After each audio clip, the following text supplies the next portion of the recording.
श्री महागणाधिपतये नमः। श्रीमात्रे नमः। शुक्लां भरधरं विष्णुं शशिवर्णं चतुर्भुजं प्रसन्नवदनं ध्यायेत् सर्वविघ्नोपशान्तये। वक्रतुंड महाकाय कोटि सूर्य समप्रभा निर्विघ्नं कुरु मे देव सर्वकार्येषु सर्वदा। गुरुर्ब्रह्मा गुरुर्विष्णुः गुरुर्देवो महेश्वरः गुरुः साक्षात् परब्रह्म तस्मै श्री गुरवे नमः। अखंड मंडलाकारं व्याप्तं येन चराचरं तत्पदं दर्शितं येन तस्मै श्री गुरवे नमः। श्रुतिस्मृतिपुराणानामालयं करुणालयं नमामि भगवत्पादशङ्करं लोकशङ्करं। भारती करुणापात्रं भारती पदभूषणं भारती करुणा सिन्धुं भारती तीर्थमाश्रये। श्रीराघवम् दशरथात्मजमप्रमेयम् सीतापतिं रघुकुलान्वयरत्नदीपम् आजानुबाहुम् अरविन्द दलायताक्षं रामं निशाचर विनाशकरं नमामि।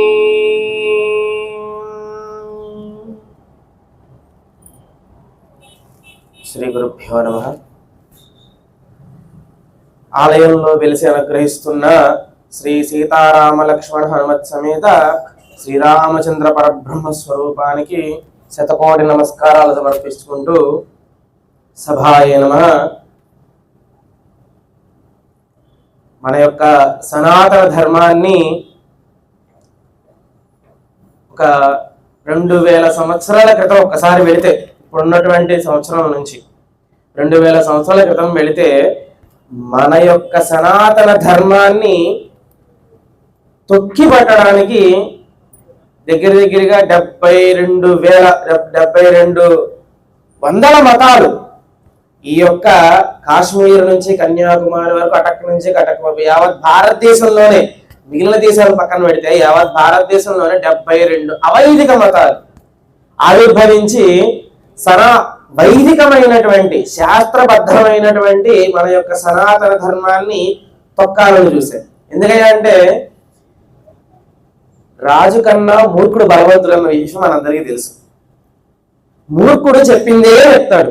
ఎంత చెప్పినా సరే, ఎంత పండితులను తీసుకొచ్చినా, ఎంత శాస్త్రవేత్తలు తీసుకొచ్చినా, అరే ఇది నిజంరా అంటే నమ్మనే నమ్మడు. నేను చెప్పిందే, నేను విన్నదే, నేను అనుకున్నదే, నేను చెయ్యాలనుకున్నదే కరెక్ట్ అనుకుంటాడు. అలాంటి మూర్ఖ ఆలోచనలతో కూడుకున్నటువంటి బుద్ధి కలిగినటువంటి సమాజం అప్పట్లో ఏర్పడి వైదిక ఆరాధన విధానం, వైదిక జీవన విధానంతో కూడుకున్నటువంటి వ్యవహారాలు మొత్తం కూడా లుప్తం అవుతూ వచ్చాయి, తగ్గుకుంటూ వచ్చాయి.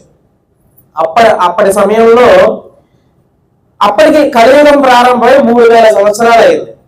అదొక 3000 సంవత్సరాలు, ఇదొక 2000 సంవత్సరాలు, 5222 సంవత్సరాలు శ్రీకృష్ణుడి నిర్యాణం అయిన దగ్గర నుంచి కలియుగం మొదలై ఇప్పటికి అన్ని వేల సంవత్సరాలు అయ్యాయి. ఈ అన్ని వేల సంవత్సరాల్లో కలిపురుషుడి యొక్క ప్రభావం ఎలా ఏర్పడింది అంటే, ఆ 3000 సంవత్సరాల్లో వేదం అనేది వినకూడదు, వేదం అనేది అవసరమే లేదు. ఇప్పుడు ఉదాహరణకి మనకి ఏకాదశి ఉపవాస వ్రతం అని అందరికీ తెలుసు. దాన్ని ఉదాహరణగా తీసుకుందాం. ఏ సాంప్రదాయమైనా కానీ శైవం కానీ, వైష్ణవం కానీ, శాక్తేయం కానీ, గాణాపత్యం, స్కాందం, సౌరం, ఏ సాంప్రదాయమైనా కానీ వేదం చూపించినటువంటి సాంప్రదాయాలు ఇవన్నీ కొత్తగా ఎవరో తీసుకొచ్చినవి కాదు. ఈ యొక్క సాంప్రదాయాలలో ఉన్నటువంటి వాళ్ళందరూ కూడా ఏకాదశి ఉపవాసం ఉంటుంది, ద్వాదశి పారణ ఉంటుంది, అష్టమి ఆరాధనలు ఉంటాయి. ఇలాగా తిథులను బట్టి మనకి వారాలు అప్పుడు ఉండేవి కాదండి. వేదంలో చెప్పినటువంటి వారాలు శుక్రవారం, మంగళవారం, సోమవారాలు, ఈ వారాలతో లెక్క ఉండేది కాదు, తిథులు ప్రధానం మనకి. అందుకని మనకి ఉగాదిలో కూడా చెప్పేది వారాల గురించి చెప్పరు, తిథుల గురించి చెప్తారు. తిథుల్లో ఈ తిథి నుంచి ఈ తిథి వరకు ఇలా ఉంటుంది, గ్రహస్థితులు ఎలా ఉంటాయి, ఆ సమయంలో వానలు ఇలా పడతాయి, ఆ సమయంలో కరువు కాటకాలు వస్తే ఎలా ఉంటాయి, లేదంటే అతివృష్టి, అనావృష్టి, ఇవన్నీ చెప్పే తిథుల ప్రకారం గ్రహస్థితులను బట్టే చెప్తారు. కానీ ఎలా ఇప్పుడు కూడా ఎలా మారిపోయిందంటే ఈ వారం, ఆ రోజు, ఈ రోజు. కానీ తిథులు అలవాటు చేసుకుంటే వేద జీవన విధానంలో ఒక్క మెట్టు మనం ముందుకు వెళ్ళినట్టే. మనం ఉన్నతమైన సోపానాలకు అడుగు పెట్టాలి అని అంటే ముందు మనకు ఉన్నటువంటి పంచాంగాన్ని మనం అలవాటు చేసుకోవాలి మన జీవన విధానంలో. అప్పట్లో అవన్నీ మొత్తమైపోతూ వచ్చాయి. అసలు భగవంతుడు అనేవాడే లేడు. చారువాక సిద్ధాంతమైన సిద్ధాంతం ఒకటి వచ్చింది, భగవంతుడే లేడు. అప్పుడెప్పుడో త్రేతాయుగం అన్నారు, ద్వాపరయుగం అన్నారు, కృతయుగం అన్నారు, నరసింహ అవతారం అన్నారు, కృష్ణుడు అవతారం అన్నారు, రాముడు అవతారం అన్నారు. అసలు ఇవేమీ లేవు, అంతా కల్పితాలు అని చెప్పి తినడం, పడుకోవడం, తెల్లారడం, తెల్లారితే బతుకున్నాం లేదంటే లేవు అనేటటువంటి ఒక మూర్ఖపు వాదముతో కూడుకున్నటువంటి సిద్ధాంతాన్ని తీసుకొచ్చారు. ఏమంటే ఏకాదశి ఉపవాసం అవసరం లేదండి, అసలు ఉపవాసం అనేదే లేదండి, ఉపవాసం చేసి కడుపు మార్చుకోమని ఎవరు చెప్పారండి, ఇవన్నీ మూర్ఖపు వాదములు తీసుకొచ్చారు. కానీ శాస్త్రం ఏం చెప్పింది అంటే, శాస్త్రం ఏం చెప్పినా పర్ఫెక్ట్ గా చెప్తుంది. సత్యం వద ధర్మం చర అని రాజశాసనం చేసినట్టు చేస్తుంది. మరి రాజశాసనం అనేది ఎవరికైనా భయంగానే ఉంటుంది. అమ్మో రాజు ఆనందంగా ఉంటేనేమో సన్మానం చేస్తాడు, చిన్న కోపం చేసిన తల తీసేయండి అంటాడంట ఒకటేమాట. అలా కఠినంగా ఉంటుంది రాజశాసనం. అటువంటి శాసనాన్ని అలవాటు పరుచుకోలేక ఇబ్బంది పడతారని చెప్పి కలియుగ ఆరంభంలోనే సాక్షాత్తు విష్ణు స్వరూపమైనటువంటి అవతారమైన వేదవ్యాసుల వారు వేదాలలో ఉన్నటువంటి సారం మొత్తాన్ని కూడా అష్టాదశ పురాణాలుగా మనకు అందించారు. అప్పటికి మునిపే త్రేతాయుగంలోనే రాముల వారు నడయాడుతున్నటువంటి స్థితిలోనే యమనియమాసన, ప్రాణాయామ, ప్రత్యాహార, ధారణ, ధ్యాన, సమాధి, అష్టాంగ యోగాలని నిలబెట్టుకుని వారు అంతర్ముఖులైపోయినటువంటి ఒక బోయవాడు తన చుట్టూ తాను పుట్టలు కట్టుకుంటూ ఉండిపోయినా సరే స్పృహ లేకుండా తనలో తాను ఎవరు, who I'm I, what I'm do, నేనేం చేయడం కోసం ఇక్కడికి వచ్చాను, నేను ఎవరిని అనేటటువంటి ప్రశ్నలు వేసుకుని తనలో తాను అంతర్ముఖులైపోయి అంతర్ముఖ సమారాధ్య బహిర్ముఖ సుర్లభ అని మన నామం ఒకటి లలితా సహస్రనామంలో. దానికి 100కి 100% న్యాయం చేసి ఆ బోయేవాడు తపస్సులో లీనమైపోయారు. ఆ లీనమైపోయినప్పుడు మరి తపస్సుకు తగ్గ ఫలితం రావాలి. ఫలితం ఆసన్నమైంది. ఎలా ఆసన్నమైంది అంటే గురు రూపంలో ఆసన్నమైంది. మనకి ప్రస్తుతం ఇప్పుడున్న సినిమాలు అసలు నారదుల వారే లేరనుకోండి, అంతకు ముందు కొన్ని సినిమాల్లో కావచ్చు, దేంట్లో అయినా కానీ నారదుల వారు ఖచ్చితంగా వస్తే ఒక కమేడియన్ లాగా చూపిస్తూ వ్యంగ్యంగా వెటకారంగా చేస్తూ ఉన్నారు. కానీ మనకు వచ్చినటువంటి అష్టాదశ పురాణాలలో ఏ ఘట్టం నుంచి ఏ ఘట్టం మరుపు తిరగాలన్నా సరే గురువు మార్గం చూపిస్తారు. ఎవరయ్యా గురువు అంటే నారద మహర్షి, దేవర్షి. ఆయన దేవతలకే మహర్షి. మనకి మహర్షులు ఉన్నారు, సప్తర్షులు, వీళ్ళందరూ మనకు ఉన్నారు మహర్షులు. దేవతలకే మహర్షి అయినటువంటి వారు బ్రహ్మమానస పుత్రులు అయినటువంటి నారద మహర్షిని అంత వ్యంగ్యంగా చూపిస్తున్నా సరే మనం నవ్వుతూ ఉన్నాము అంటే మన యొక్క సనాతన ధర్మం మీద మనకున్నటువంటి పట్టేంటో అక్కడే మనకు అర్థం అవుతుంది. కాబట్టి మనం అర్థం చేసుకోవాల్సిన విషయం ఏంటంటే అష్టాదశ పురాణాలతో పాటు పంచమ వేదమైనటువంటి మహాభారతము, వేదోపబ్రహ్మణమైనటువంటి శ్రీమద్ రామాయణాన్ని కూడా ఇచ్చినటువంటి వారు నారద మహర్షి. అటువంటి నారద మహర్షి ఈ యొక్క రామాయణం కోసం వాల్మీకంలో అంటే పుట్టలో ఉన్నటువంటి ఆ వ్యక్తిని బయటకు తీసి, నాయన ఇప్పటి నుంచి నీవు వాల్మీకి అనే పేరుతో ప్రఖ్యాతి చెందుతావు నాయన అంటే కూర్చోబెట్టారు. కూర్చోబెట్టేసి, నాయన ఇప్పటి వరకు శరీరం చిక్కి శల్యం అయిపోయిందిరా నాయన, ఇదిగో భగవత్ ప్రసాదాన్ని స్వీకరించు అని చెప్పేసి ప్రసాదం అందిస్తే, దాని ద్వారా ప్రసాదం అని అంటే భగవద్గీతలో మనందరికీ తెలుసు, పత్రం పుష్పం ఫలం తోయం వ్యోమే భక్త్యా ప్రయశ్చతి. భగవత్ ప్రసాదం అని చెప్పి కొంత జలాన్ని అందిస్తే త్రికరణ శుద్ధిగా భగవంతుడు ఇచ్చినటువంటి ప్రసాదమే ఇది నన్ను ఉద్ధరిస్తుంది, ఉద్ధరేణాత్మనాత్మానాం అని చెప్పి భగవద్గీతలో కూడా స్వామి చెప్తూ ఉంటారు. ఎవరిని వాళ్ళే ఉద్ధరించుకోవాలి. ఎలా ఉద్ధరించుకోవాలి? భావన మాత్ర సంతుష్టాయే నమః. భావన చేత ఎవరిని వాళ్ళు ఉద్ధరించుకోవాలి. గురువు అందించాడు అంటే ఇది నన్ను ఉద్ధరిస్తుంది అన్న భావన చేత ఆ తీర్థాన్ని స్వీకరించినట్టు మాత్రం చేత ఒక ఎముకల గూడు మీద చర్మం కప్పినట్టుగా ఉన్నటువంటి శరీరం పుష్టిగా దారుఢ్యంతో నిండిపోయింది. తర్వాత కూర్చోబెట్టి, నాయన ఎందుకోసం ఈ తపస్సు చేశావు అని చెప్పేసి ఆయన అడిగితే, నేను ఇప్పుడున్నటువంటి సమాజంలో ఎవరు సర్వగుణ సంపన్నుడైనటువంటి మనిషిగా ఉన్నాడు, మానవుడిగా నడయాడుతూ ఉన్నాడు, ఆ మానవుడి గురించి తెలుసుకోవాలనుకుంటున్నాను. నాకు కొంతమంది వచ్చి, నేను వేటగాడిగా ఉన్న సమయంలో నేను వేటాడుతూ ఉన్నటువంటి స్థితిలో నా భార్య బిడ్డలను పోషించుకోవడం కోసం దొంగతనాలు దోపిడీలు చేస్తూ ఉన్నాను. చేస్తున్న క్రమంలో కొంతమంది వ్యక్తులు తారసపడ్డారు. వాళ్ళందరూ కూడా కాషాయ దండక మండలాలు పట్టుకుని వచ్చారు. వాళ్ళ దగ్గర ఏమైనా ఉంటుందేమో అని చెప్పేసి నేను వాళ్ళని అడ్డగిస్తే, నాయన మేము సర్వసంగ పరిత్యాగులురా, మా దగ్గర ఏమీ ఉండవు, నువ్వు కావాలి అని అంటే ఏమైనా మంత్రోపదేశం చేస్తాము, నువ్వు దాన్ని స్వీకరిస్తావా అని అంటే ఏదో ఒకటి ఇవ్వండి అంటే, మంత్రం అంటే అదొక ధనవను ఏదో అనుకుని ఉన్నాడు. ఇచ్చారు, 2 అక్షరాల నామం ఇచ్చారు. ఇస్తే దీనివల్ల నాకేంటి ఉపయోగం అన్నాడు. దీనివల్ల ఉపయోగం చాలా ఉంటుంది లేదు ఆయన, దీన్ని తీసుకెళ్ళి మీ ఇంట్లో ఉన్నటువంటి భార్య బిడ్డలకి చెప్పు అని అంటే వీళ్ళు చెప్పాడు. బాగానే ఉంది, తింటానికి తిండేదయ్యా, ఏదో 4 అక్షరాలు ఏదో చెప్పావు బాగానే ఉంది, తింటానికి తిండేది ఏదో సంపాదించి తేవాలి కదా అంటే, అప్పుడు అంతకు ముందు పంపించే ముందే చెప్పారు ఆ యొక్క పెద్దలు ఋషులైనటువంటి వారు, దీనివల్ల నువ్వు ఉద్ధరింపబడతావు, నీ తోటి వారందరూ ఉద్ధరింపబడతారు.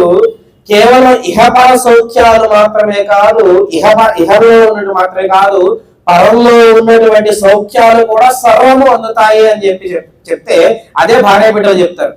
పరంలో నాకు అవసరం లేదయ్యా, ఇప్పుడు నాకేం కావాలి, ఇప్పుడు నాకు తినడానికి తిండి కావాలి, నా పిల్లలకి తిండి కావాలి, నువ్వేం చేస్తావు నాకు సంబంధం లేదు, దొంగతనాలు చేస్తావా, దోపిడీలు చేస్తావా, నిజాయితీగా ఉంటావా, అవినీతిగా ఉంటావా, ఎలా ఉంటావో నాకు అనవసరం, నాకు తీసుకురావాలి అంటే, లేదు లేదు అలా చేస్తే తప్పంట వాళ్ళు చెప్పారు అని అంటే, దానివల్ల పాపం నాకే అంటుతుంది, మీకు ధర్మపత్ని నీకు కానీ పిల్లలకు కానీ అంటదు, చేసినటువంటిది నాకే అంటుతుంది, ఒకవేళ నీ ధర్మపత్ని కానీ పిల్లలు కానీ పంచుకుంటారేమో కనుక్కుంటే నీలో ఉన్న కొంత వాటాన్ని వాళ్ళ కూడా పంచుతావు, ఎందుకంటే నువ్వు సంపాదించింది ఏదైతే ఉన్నదో పాపపు సొమ్ము ఏదైతే ఉందో వాళ్ళు కూడా దాన్ని స్వీకరిస్తున్నారు కదా అంటే, ఇదేం కుదరదు, నువ్వు సంపాదించాలి, ఎలాగైనా సంపాదించు, మాకు పెట్టాలి, పెట్టు, అపాపం ఏదో నువ్వు అనుభవించు అని అనగానే ఒక్కసారిగా బలుపులు వెలిగి, ఏంటయ్యా అంటే ఈ యొక్క సంసార సాగరంలో గుట్టుమిట్లాడుతూ ఉన్నటువంటి నేను ఎంతవరకు కూడా పాపాన్ని మొత్తం నేనే మోయాలి అంటే, ఎవరికి వాళ్ళు వ్యక్తిగతంగా వేసుకోవాల్సిన మాట అన్నమాట. ఇది కేవలం గృహస్థాశ్రమంలో ఉన్నటువంటి వారు అనేది కాదు, ఏ ఆశ్రమంలో ఉన్నప్పటికీ కూడా వేసుకోవాల్సిన పెద్ద ప్రశ్న, నేనెవరిని, ఎందుకు వచ్చాను, ఏం చేస్తున్నాను, ఏం చేయడం వల్ల మరలా పునరావృత్తి రహిత శాశ్వత వైకుంఠ స్థానాన్ని నేను చేరుకుంటాను. భజగోవింద స్తోత్రంలో ఆదిశంకర వాళ్ళు చెబుతారు, భజ గోవిందం గోవిందం భజ మూఢమతే సంప్రాప్తే సన్నిహితే కాలే నహి నహి రక్షతి డుకరంకరణి మా కురు ధన జన యౌవన గర్వం హరతి నిమేష కాల సర్వం మాయామయమిద మహిళం హిత్వా బ్రహ్మపదంతో ప్రవిశ విదిత్వా. ఈ లోకమంతా కూడా మాయ అనే దాంతో కప్పి ఉందిరా నాయన, ఎంతవరకు కూడా నేను, నా వాళ్ళు, నా వస్తువులు, నాది నాది నాది నాది అనేటువంటి భ్రమలో ముంచి పైకి రానివ్వకుండా చేస్తుందిరా, పైకి వచ్చేటట్టు అప్పుడప్పుడు అనిపిస్తూ ఉంటుంది. ఏదో ఉత్సవాల్లో, ఊరేగింపులో, భగవాన్ నామస్మరణలో, ఇలాంటి విషయాల్లో కాస్త పైకి నీళ్ళలో మునిగినటువంటి వ్యక్తిని ఒక్కసారి పైకి తీస్తే అమ్మా అని చెప్పి ఒక్కసారి గాలి ఎలా పీల్చుకుంటాడో, ఆ కాసేపు మనశ్శాంతిగా, తృప్తిగా ఇలాంటి సత్సంగాల సమయంలో భగవన్ నామస్మరణ, భగవత్ కథామృతాన్ని చేస్తున్న సమయంలో బానే ఉంటుంది. మా ఈ లంపటాలన్నీ వదిలేయాలయ్యా, ప్రశాంతంగా ఉండాలయ్యా అనిపిస్తుంది. అడుగు బయట పెట్టగానే యావత్ సంసార సాగరంలో ఉన్నటువంటి మొత్తం అన్ని కూడా పట్టుకుంటూ ఉంటాయి. రేపు ఏం చేయాలి, రేపు ఏం కూర ఉండాలి, రేపు ఆఫీస్కి వెళ్ళి ఏం చేయాలి, రేపు ఫంక్షన్కి వెళ్ళాలి, రేపు పెళ్లికి వెళ్ళాలి, పెళ్లికి వెళ్తే ఏం పెట్టాలి, 1,000,000 ఆలోచనలు వస్తుంటాయి. కానీ మన యొక్క సనాతన ధర్మంలో చెప్పింది ఏంటంటే గృహస్థాశ్రమం మిగిలిన ఆశ్రమాలన్నిటిలో కల్లా ఉత్తమోత్తమైనటువంటి దానిని తామరాకు మీద నీటి బొట్టులో తీసుకువెళ్ళాలి. ప్రతి కర్మని కూడా నేను చేస్తున్నది కాదు, గృహస్థాశ్రమంలో తరువాత తలాన్ని తీసుకురావడానికి కావలసిన ధార్మికమైనటువంటి వ్యవస్థను అందిస్తూ, ధర్మాన్ని ఆచరిస్తూ, తరువాత తలానికి ధర్మాన్ని ఆచరింపచేస్తూ చేసేటటువంటి క్రమ విధానాన్ని గృహస్థాశ్రమం అని పేరు. కాబట్టి ధర్మబద్ధంగా గృహస్థాశ్రమంలోకి వెళ్ళాలి. దానికి పూర్వాంగంగా బ్రహ్మచర్యంలో జ్ఞానాన్ని సముపార్జన చేసుకోవాలి. ఆ జ్ఞానాన్ని సముపార్జన చేసుకోవాలంటే బాల్యావస్థలో నాకున్నటువంటి తల్లిదండ్రులు ఎవరైతే ఉన్నారో వాళ్ళు కూడా ఆ బ్రహ్మచర్యాశ్రమంలో, గృహస్థాశ్రమంలో ఉన్నటువంటి సర్వశాస్త్రాలని అందిపుచ్చుకుంటూ, తెలుసుకుంటూ, పెద్దల ద్వారా తెలుసుకుంటూ, ఆచారాన్ని ఆచరిస్తూ ధర్మాన్ని ముందుకు తీసుకువెళ్ళాలి అనేటువంటి క్రమంలో వేదం మనకు అందిస్తే దాన్ని కథల రూపంలోకి తీసుకువచ్చి ఈ వేదవ్యాసుల వారు మనకు అందించారు. దానిని వేదోపబ్రహ్మణంగా తీసుకొచ్చి రామాయణం మనకు అందించింది. అదే అడుగుతున్నారు వాల్మీకి మహర్షి నారదుల వారికి. కోందస్మిన్ సాంప్రదం లోకే గుణవాన్ కశ్చ వీర్యవాన్ ధర్మజ్ఞశ్చ కృతజ్ఞశ్చ సత్యవాక్యో ధ్రువవ్రతః చారిత్రేణ చ కోహితః సర్వభూతేషు కోహితః కస్సమర్థశ్చ కప్రియవాదినః అని చెప్పి 16 గుణాలతో అలవాటున్నటువంటి మానవుడు ఈ భూమి మీద ఉన్నాడా అంటే తడుపుకోకుండా చెప్పారు నారదులు వారు. ఉన్నాడు, ఈ భూమి మీదే ఉన్నాడు. ప్రస్తుతం ఆయన యొక్క రాజ్యంలోనే మనం ఉన్నాము. ఎవరయ్యా అంటే దశరథాత్మజుడైనటువంటి శ్రీరామచంద్ర ప్రభువు. ఆ యొక్క శ్రీరామచంద్ర ప్రభు యొక్క పాలనలోనే మనం ఉన్నామయ్యా. ఆ యొక్క శ్రీరామచంద్ర ప్రభు యొక్క అప్పటికే ఆయన 14 సంవత్సరాల వనవాసం అయిపోయింది, రావణ సంహారం అయిపోయింది, మిగిలినటువంటి ఘట్టాలన్నీ అయిపోయి సీతాదేవి వనవాసానికి కూడా మళ్ళీ వచ్చేసింది. ఆయన ఉన్నటువంటి ఆశ్రమంలోనే ఉన్నది. అక్కడ దాంట్లో గ్యాప్ కూడా ఉంది. మొత్తం అర్థం అవ్వడానికి లఘువుగా చెప్పడం జరుగుతుంది. సీతాదేవి కూడా వాల్మీకి ఆశ్రమంలోకి వచ్చేసింది. తర్వాత నారదుల వారు అడిగినటువంటి ప్రశ్నకి సమాధానంగా ఇవన్నీ చెప్పుకుంటూ వచ్చారు. వాల్మీకి మహర్షి కూర్చున్న చోటే, ఇప్పుడు నిజానికి జిపిఎస్లు కానీ ఇవన్నీ కూడా మనకి లైవ్ వీడియోస్ ఇవన్నీ వస్తున్నాయి కాబట్టి ఎక్కడ కూర్చున్నా ఎక్కడైనా సరే ఎక్కడ ఏం జరుగుతుందో మనకు తెలిసిపోతూ ఉంటుంది. కానీ అప్పట్లో ఎలా తెలిసేది? టెలిపతి అనే కూడా మనకి వినే ఉంటారు. అది 100% అప్పట్లో ప్రయత్నం చేశారు, సక్సెస్ఫుల్ అయ్యారు. దానికి తార్కాణమే శ్రీమద్ రామాయణం. జరిగిపోయింది కొంత, జరిగింది కొంతమంది ప్రత్యక్షంగా చెప్పేది కొంత, జరగబోయేది ఎవరికి తెలియదు అప్పుడున్నటువంటి స్థితిలో. కానీ వాల్మీకి మహర్షి బ్రహ్మదేవుల వారు ఆశీర్వదించినటువంటి ఆశీర్వాద ఫలితంగా భూత భవిష్యత్ వర్తమాన కాలాలతో కూడుకుని అప్పటి భూతకాలంలో జరిగినటువంటి వ్యక్తుల యొక్క మనస్సుల్లో ఏమనుకున్నారో కూడా సమస్తం తెలుసుకునేటటువంటి శక్తిని సముపార్జన చేశారు వాల్మీకి మహర్షి. రామాయణం అందుకని వేదోపబ్రహ్మణమైంది. లేదంటే చరిత్ర, రామ చరిత్ర అనేవాళ్ళు అంతే. అప్పుడు ఉన్నటువంటి వారి యొక్క మనస్సులో వారి భావనలతో సహా రచించినటువంటిదే వాల్మీకి రామాయణం. అందుకని మిగిలినటువంటి ఎన్ని రామాయణాలు పుట్టుకొచ్చినా ప్రామాణికం ఏదయ్యా అంటే వాల్మీకి రామాయణమే ప్రామాణికం. ఆ యొక్క వాల్మీకి రామాయణంలో మొట్టమొదటి శ్లోకం ఇదే. నారదుల వారిని అడిగితే 16 గుణాలు కలిగినటువంటి వ్యక్తి ఎవరయ్యా అంటే, ఉన్నారయ్యా శ్రీరామచంద్రమూర్తి, ఆయన చరిత్ర రచన చేయి అని అంటే కావ్య రూపంలో చేశారు, పురాణ రూపంలో చేయలే. కావ్య రూపంలో చేస్తే ఏంటయ్యా దానికి విశేషం ఏంటయ్యా అంటే గానంగా కూడా చేయవచ్చు.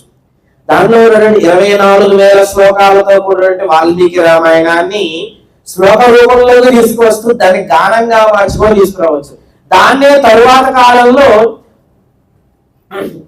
చాలా మంది రామదాస్ గారు కావచ్చు, ఇంకా ఎంతో మంది త్యాగరాజుల వారైతే సామగానంలో శ్రీరామచంద్రమూర్తి సామగాన ప్రియుడు అని చెప్పి సామగానంలో కీర్తనలోకి తీసుకొచ్చి రామాయణం మొత్తాన్ని రచించారు. కానీ ఎవరు ఎన్ని రచించినప్పటికీ కూడా ప్రామాణికం ఒకటి ఉండాలి, అదే వాల్మీకి రామాయణం. ఆ వాల్మీకి రామాయణం ప్రతి ఇంట ఉండాలి. ప్రతి శ్లోకం రోజు ఒక శ్లోకమైనా చదవాలి, అర్థమైనా కాకపోయినా. నిజానికి అర్థం కాకపోతే పెద్ద ఏం లేదు. ఇప్పుడు వచ్చిన టెక్నాలజీ, ఏ టెక్నాలజీ ఉంది, ఆ శ్లోకం మొత్తాన్ని ఫోటో తీసి దానికి అర్థం చెప్పమ్మా ఏ టెక్నాలజీ అనేది చక్కగా చెప్తుంది. అదే శ్లోకాలు నేను నా నోటికి వచ్చేలాగా 1-2 సార్లు చెప్పమంటే అదే చెప్తుంది. టెక్నాలజీ ఎలా ఉపయోగించుకుంటే మనం ఉద్ధరింపబడతామో దానికి తగ్గట్టుగా కూడా మనం ఉద్ధరింపబడాలి. కేవలం యూట్యూబ్ ఛానల్ చూడడానికి, ఫేస్బుక్లు చూడడానికి, ట్విట్టర్లు, ఇన్స్టాగ్రామ్లు చూడడానికి మాత్రమే కాకుండా ఉద్ధరేణాత్మనాత్మానం, ఎవరిని వాళ్ళే ఉద్ధరించుకోవాలి. కాబట్టి ఏ టెక్నాలజీ వచ్చినా, ఏ సౌకర్యం వచ్చినా ధర్మం వైపు ఉన్నదా లేదా?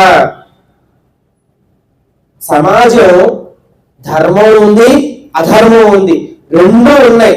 నేను ఏ మార్గంలో వెళుతున్నాననేది ప్రమాణం. రామాయణంలో రెండూ ఉన్నాయి. అధర్మము చూపించారు, ధర్మము చూపించారు, నీతి చూపించారు, నిజాయితీ చూపించారు, అవినీతి చూపించారు, అన్యాయము చూపించారు.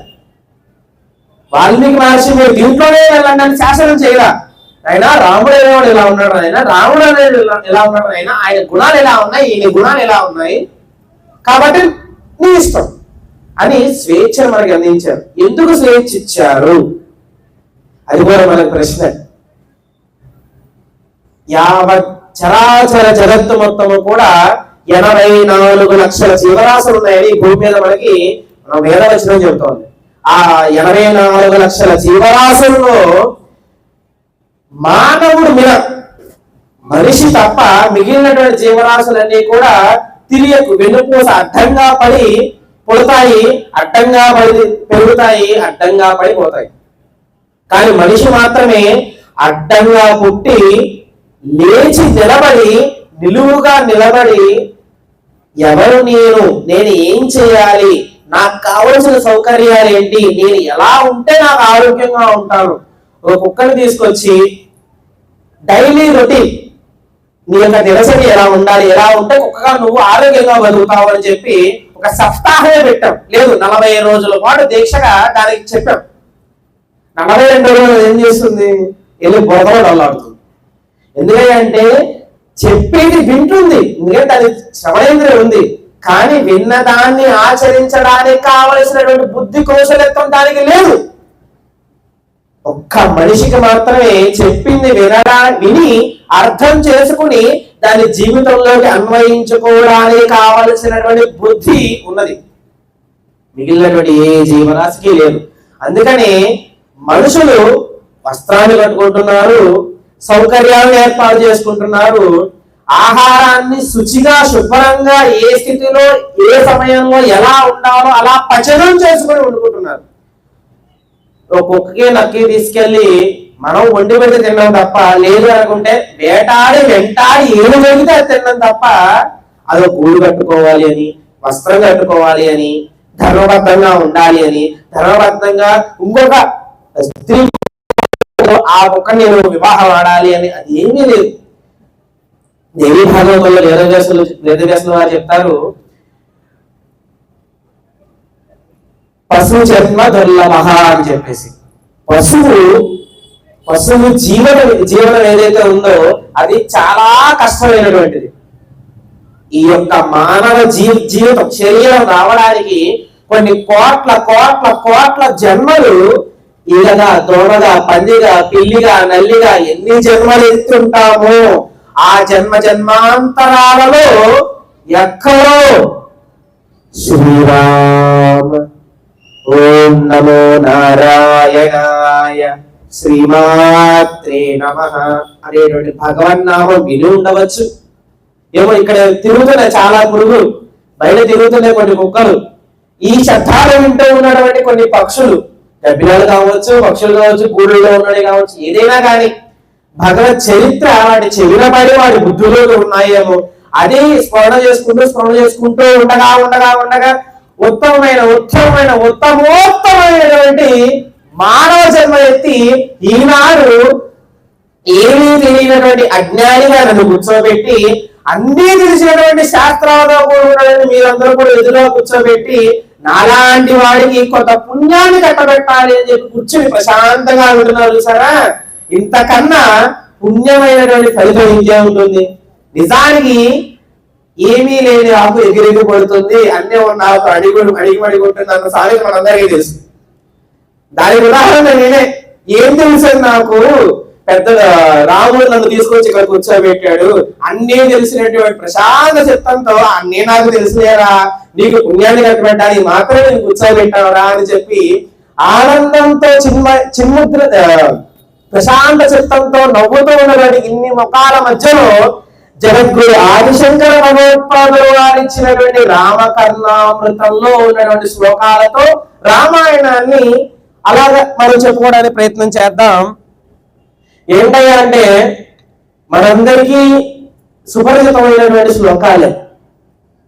మంగళం భగవాన్ విష్ణోర్ మంగళం మధుసూదనః మంగళం పుండరీకాక్షో మంగళం గరుడధ్వజ. ఇవి ఎంతమంది ఉన్నారండి? చాలా సంతోషం.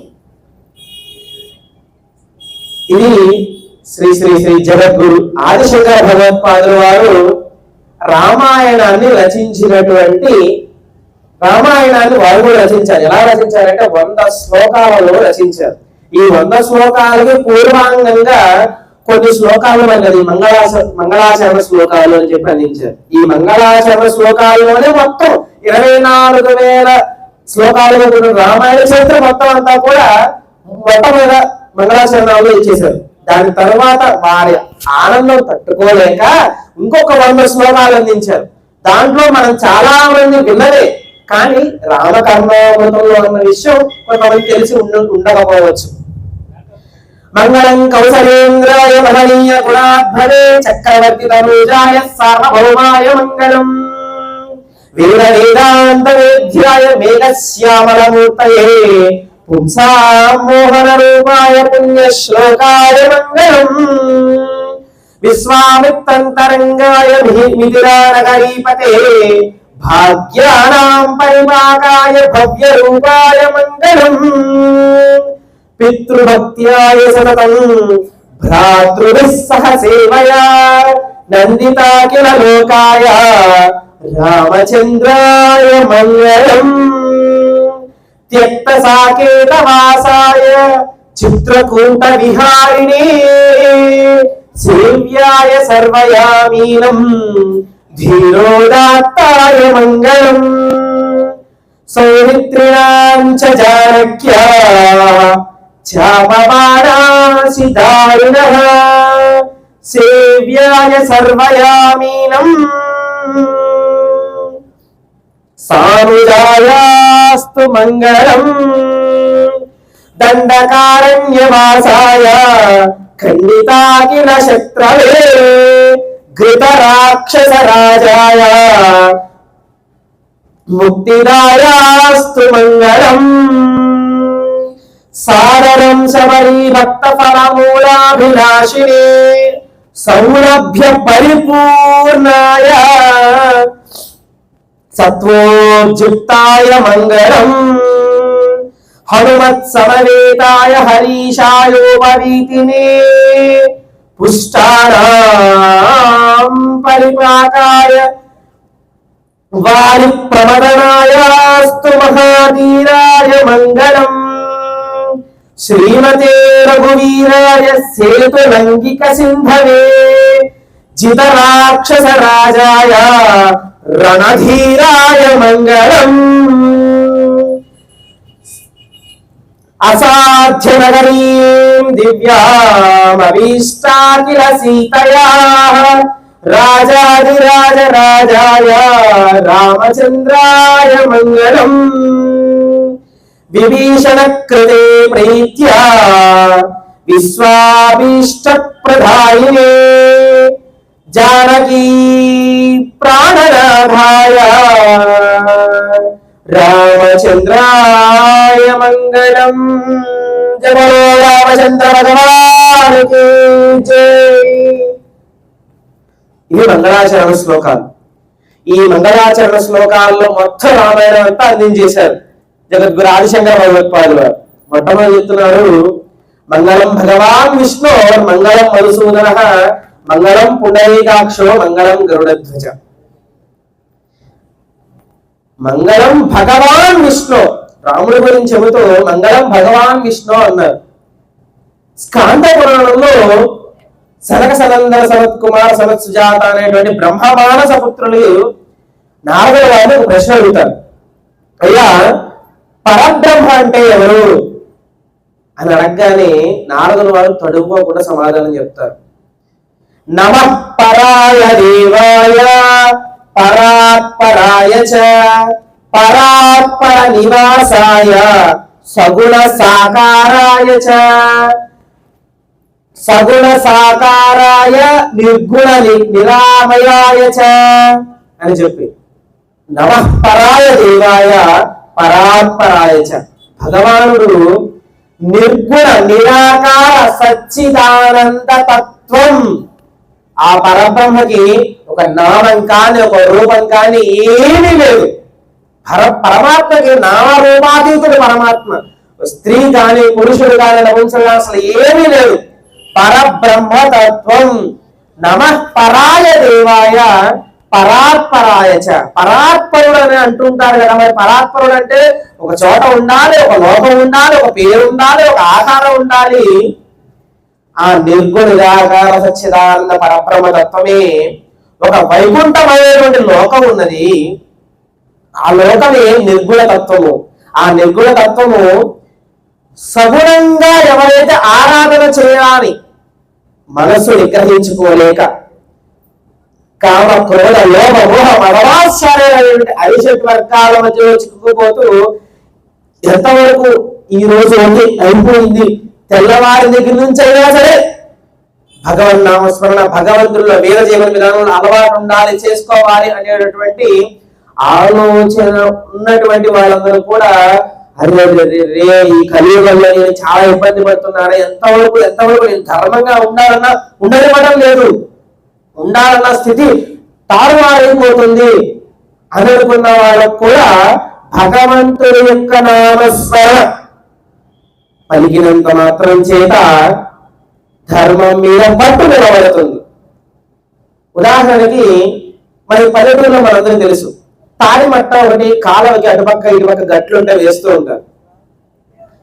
ఇప్పుడు స్థితిలో ఇప్పుడు యువతని వెళ్ళి దాన్ని దాటమంటే 99% మంది పడిపోతారు. 99% అందులో నేను కూడా అవ్వండి. ఎందుకంటే అలవాటు లేదు, చుట్టూరు జనం, మధ్యలో దారి, అడుగు తీసి అడుగు పెట్టడానికి ఇంకొక అడుగు పక్కన అడుగు పెట్టే అవకాశం కూడా లేదు. ఆ తాడి మట్ట మీద వెళ్ళాలి అని అంటే ఎంత జ్ఞానం ఉండాలి, ఎంత పటుత్వం ఉండాలి, ఎంత దృఢ సంకల్పం ఉండాలి. ఈ సంసార సాగరం మీద కూడా తేలియాడుతూ వెళ్ళాలి అని అంటే మనకు ఎంత జ్ఞానం ఉండాలి. వెనకాల గురువులు, పెద్దలు, ఋషులు ఇచ్చినటువంటి జ్ఞానము, దాని ద్వారా మనం ఆచరించేటటువంటి ఆచారము, ఇవన్నీ కూడా కలుపుకుని దృఢంగా సంసార సాగరం మీద వెళ్ళాలి అని అంటే నడుము లోతుల్లో కాదు, పేక లోతుల్లో ఉంటుంది. ఇప్పుడు సంసార సాగరం మనందరికి, నాలాంటి వారికి అయితే ఇక్కడ దాకా ఉంది. అప్పుడప్పుడు ఏదో భగవన్ నామస్మరణ భగవత్ కథ చెప్తున్నప్పుడు అలా పైకి వస్తూ మళ్ళీ కిందకి పోతూ ఉన్నారు. కానీ ఈ యొక్క సంసార సాగరం మీద తేలియాడుతూ వెళ్ళాలి అని అంటే ఆ టెక్నిక్ మనకు తెలియాలి. ఆ టెక్నిక్ తెలియాలి అని అంటే జీవన విధానం మనకు అలవాటై ఉండాలి. ఆ జీవన విధానం అలవాటు అవ్వాలంటే ఒక్కడే మార్గం, భగవన్ నామస్మరణ, భగవత్ చరితామృతాన్ని మన జీవితంలోకి అన్వయించుకోవడం, ఇంప్లిమెంట్ చేసుకోవడం. ఇప్పుడు నేను ఇక్కడ ఈ ప్రాంగణానికి వచ్చే ముందు అసలు అర్థమే చూసుకోలేదు. ఏదో నా దొరికిన బట్టలు పెట్టుకుని దొరికిన బొట్టు పెట్టుకుని వచ్చేసారనుకోండి, ఏమో మీలాంటి మహానుభావులు కాబట్టి ఎలా ఉన్నా పర్లేదు, నాకు కదే ముఖ్యం అనుకుంటాడు. కానీ నాలాంటి వాడు ఏమనుకుంటాడు, బాగాలేదండి అంటే నేను వేదిక కింద ఉంటే ఏంటంటే అలంకారం చేసుకొచ్చాడు, అదే ఉండేది, అదే స్థితిలో ఉండేది, జీటుగా తిండుగా గంభీరంగా ఉండాలండి అని నాలాంటి నేను అనుకుంటూ ఉంటారు. దీనిలో తేడా ఏంటి అంటే నేను అర్థం చూసుకోకపోవడం కాదు, నేను నా జీవన విధానంలో ప్రతిరోజు నేను అర్థం చూసుకుంటూనే ఉన్నా. ఒకరోజు అర్థం చూసుకోకపోతే నన్ను నేను ఎలా సిద్ధం చేసుకోవాలో మర్చిపోయా, గుర్తులేదు. అర్థం మీద ఆధారపడిపోయా, కాలం మీద ఆధారపడిపోయి కాలం ఎటు తీసుకెళ్తాడు కొట్టుకుపోతున్నాం మనం అందరం కూడా. కాలం ఎటు తీసుకోపోతున్నా సరే ధర్మం అనే ఒక రాట నిలబెట్టి ఆ రాట పట్టుకుని నిలబడిన నాడు తుఫానుగా వచ్చినా సరే ధర్మం అనేది నేను పట్టుకొని ఉన్నాను. ఎంత గ్రిప్ గా పట్టుకుంటే ఎంత గాలి వచ్చినా సరే నేను కొట్టుకుపోను అనేటువంటి తెలివితేటలతో నేను పట్టుకోవాలి. పట్టుకోవడం అందరూ పట్టుకుంటారు, ప్రతిరోజు ధర్మాచరణ చేయాలని అనుకుంటారు. కానీ ఎక్కడో చోట పట్టు జారిపోతుంది. ఆ పట్టు జారిపోతే మరలా ధర్మం పట్టుకోవడానికి ఎన్ని రోజులు పడుతుందో, ఎన్ని వారాలు పడుతుందో, ఎన్ని నెలలు పడుతుందో, ఎన్ని సంవత్సరాలు పడుతుందో, కాదు కాదు కాదు ఎన్ని జన్మలు పడుతుందో. జన్మ జన్మాంతరాలలో పుణ్య సుకృతాల వల్లనే జంతువులం నవజన్మ దుర్లభ పుంస్కో తపో విప్రథ అని చెప్పి వివేక చూడవరుడు శంకర భగవత్పాదులుగా చెప్తారు. జంతువుల కల్లా మానవ జన్మ పొందడం ఉత్తమోత్తమైనటువంటిది. ఇందాక మనం చెప్పుకున్నాం. మిగిలినటువంటి వాటన్నిటికీ కూడా వేటికి చెబితే అర్థం చేసుకున్నటువంటి బుద్ధి లేదు, మనిషికి మాత్రమే ఉన్నది. కాబట్టి ఆ భగవన్ నామాన్ని ధర్మం అనే రాటలో గుంచి బలం మనం పట్టిన బలం ఉంటుంది చూసారా, ఆ బలమే భగవన్ నామ స్మరణ బలం. ఆ భగవత్ కథ చేత ఆ నామాన్ని జోడించి కథని నామాన్ని రాపిడి చేసిన నాడు రెండు చెక్కలు కలిపి మనకి యాగం చేస్తూ ఉంటారు, యజ్ఞయాగాలు చేస్తూ ఉంటారు. అంశాలను చేసేటప్పుడు అగ్గిపెట్టితో వెలిగించారు కదా, ఒక చెక్కని ఇంకో చెక్కతో రాపాడిస్తూ ఉంటారు. అదేం కాదు, జమ్మి చెక్క అన్నమాట. అది జమ్మి చెక్కని రాపాడిస్తే నిప్పు పుడుతుంది. అలాగే భగవన్ నామము భగవత్ కథ మధ్యలో నేను అంటే ఆత్మ, ఈ శరీరం కాదు, ఆత్మ మధ్యలో పెట్టి భగవన్ నామం భగవత్ కథ భగవన్ నామ నిరంతర స్మరణ చేస్తూనే ఉన్నాం, ఎక్కడా ఆపలేదు. కానీ అరే ఈరోజు తప్పు చేశానే తెలిసి కూడా చేసేటువంటి స్థితి ఏర్పడిపోయింది. కాదు కాదు, భగవత్ చరిత్ర కూడా నాకు అవసరం. రాముడు ఇలా నిలబడ్డాడు, ఎంత కష్టంలో అయినా సరే ధర్మాన్ని విడిచిపెట్టలేదు అనే కథను ఒక పక్కన, నామస్మరణ ఒక పక్కన నేను మధ్యలో పెట్టుకుని రాపాడిస్తూ, అంటే ప్రతి క్షణం ఆ యొక్క నామాన్ని కథని కలిపి మనస్సుని రాపాడిస్తూ ఉన్ననాడు ఏదో ఒక్కనాడు మనకి అగ్ని రగులుతుంది. అగ్ని రగలినాడు చిరగ్నిగుండ సంభూతాం దేవకాయ సముచ్యతాం. దేవతలు ఎవరయ్యా అంటే ఈ ఇంద్రియములే దేవతలు. ఈ ఇంద్రియములకి పడుతో రావాలి అంటే ధర్మం పట్టాలి. ధర్మం పట్టాలి అని అంటే, ధర్మం నిలబడాలి అని అంటే భగవన్ నామస్మరణ ఉండాలి. భగవన్ నామస్మరణ నిరంతరం మనసులో ఆడుతూ ఉండాలి అంటే భగవత్ కథ ఉండాలి. భగవత్ కథ చేత, భగవన్ నామము చేత ఈ రెండింటితో కలగలిపినటువంటి ఈ ఆత్మ పరిశుద్ధమైతేనే ధర్మం మీద పట్టు ఏర్పడుతుంది. అంతవరకు కూడా గాలితో పాటు కొట్టుకుపోతూ మరలా ధర్మం వైపు వస్తూనే గాలిలో వేలాడుతూ ఉన్నటువంటి స్థితిలో ఉంటాం. ఈ సంసార సాగంలో కొట్టుకుపోతూ మనం వెనక్కి వస్తూ ఉన్నట్టు అనమాట. ఎప్పుడైతే ఆ అగ్ని రగలుస్తూ ఏదైనా సరే ఇదే ఆఖరి జన్మ చేసుకోవాలి, మరణా జన్మ నాకు వద్దు, పునరని జననం పునరని మరణం పునరని జననీ జననే శయనం ఇహ సంసారే కలు దుస్థారే కృపయా పారే పాహిమురారే భజ గోవిందం భజ గోవిందం గోవిందం భజ మూలమతే సంప్రాప్తే సన్నిహితే కరయా. తర్వాత క్షణం ఏమవుతుంది ఎవరికి తెలియదు. ఇప్పుడున్నటువంటి క్షణంలోనే భగవన్ నామస్మరణ చేద్దాం, భగవత్ స్మరణ చేద్దాం, భగవత్ కథని చెవులారా విందాం అనేటువంటి విషయాలని మనం అవలోకన చేసుకోవాలి. నిరంతరం ఒక చెట్టును చూసాం, ఒక మామిడి చెట్టును చూసాం, కంచెలో ఏకాంబర నాథుడు గుర్తుకు రావాలి. ఒక రాగి చెట్టును చూసాం, శ్రీమన్నారాయణ గుర్తుకు రావాలి. ఒక రాయిని చూసాం, ఈ రాయి లోపల ఇలా చేస్తే ఇంత మూర్తి కనబడుతుంది కదా అని రాయినే మనకు కనబడుతుంది. కానీ రాతి లోపల భావన మాత్రం సంతుష్టాయి భావనల చేత దానిలో ఒక మూర్తిని మనం సృష్టించుకోవాలి. ఇలా చేత భావన చేత మనం భగవంతుడి యొక్క నామాన్ని, భగవంతుడి యొక్క కథని అక్కడ దాకా ఎందుకంటే ప్రశాంతంగా ఆరు బయట ఇప్పుడు చైత్రమాసం నడుస్తోంది, ఆరు బయట చక్కగా పెరట్లో మంచం వేసుకున్నాం లేదా పడగ మంచం వేసుకున్నాం, అలాగే ఆకాశం వైపు చూస్తుంటే నక్షత్రాలన్నీ కనబడుతుంటాయి. నక్షత్రాల్లో రూపం మన మనస్సులో రాముడు, కృష్ణుడు, శివుడు, అమ్మవారు ఏదో రూపం మనం ఉంటుంటుంది. ఆ రూపాన్ని ఆకాశం వైపు తలుచుకుంటూ శ్రీమాత్రి నమః, శ్రీమన్నారాయణ ఓం నమః శివాయ అని ఏదో తలుచుకుంటూ చూసామనుకోండి, యావత్ ఆకాశం మొత్తం వ్యాపించినటువంటి పరమాత్మ దర్శనమిస్తాడు. ఆకాశ రూపంగా కటిక చీకట్లలో నక్షత్రాల వెలుగులో కూడా భగవాన్ రూపం మీకు దర్శనమిస్తుంది. చూసే కన్నుండాలి, చూసే మనసు ఉండాలి. కానీ సర్వవ్యాపి అయినటువంటి పరమాత్మ దర్శనమించి తిరుగుతాడు. అదే చెప్తున్నారు, మంగళం సర్వమంతా కూడా మంగళంగానే ఉంది. మంగళం భగవాన్, భగవంతుడే సర్వవ్యాపిగా మంగళం. ఒక్క రెండు పదాలు చెప్పడానికి ఇంత చెప్పుకుంటూ వస్తున్నాం. ఈ శ్లోకాలు చెప్పాలంటే నెలలో చెప్పినా కూడా చాలదు. కాబట్టి మనకి ఎంతవరకు సమయం ఉందో అంతవరకు భగవంతుడు మనం ఇచ్చినంత వరకు తీసుకువెళ్దాం. మంగళం యావచ్చరాచర భగవత్, మొత్తం అంతా కూడా ఒక వైద్యుల్లో భగవంతుడు చూడగలగాలి, ఒక పనివాడిలో చూడగలగాలి. ఒక సృష్టి, ఒక వస్తువు, ఒక మట్టి ముద్దను తీసుకువెళ్తే ఒక కొండగా, ఒక బిందిగా, ఒక మట్టి పాత్రగా, ఒక ప్లేట్గా తయారు చేసిన కుమ్మరిలో భగవంతుడు చూడగలగాలి.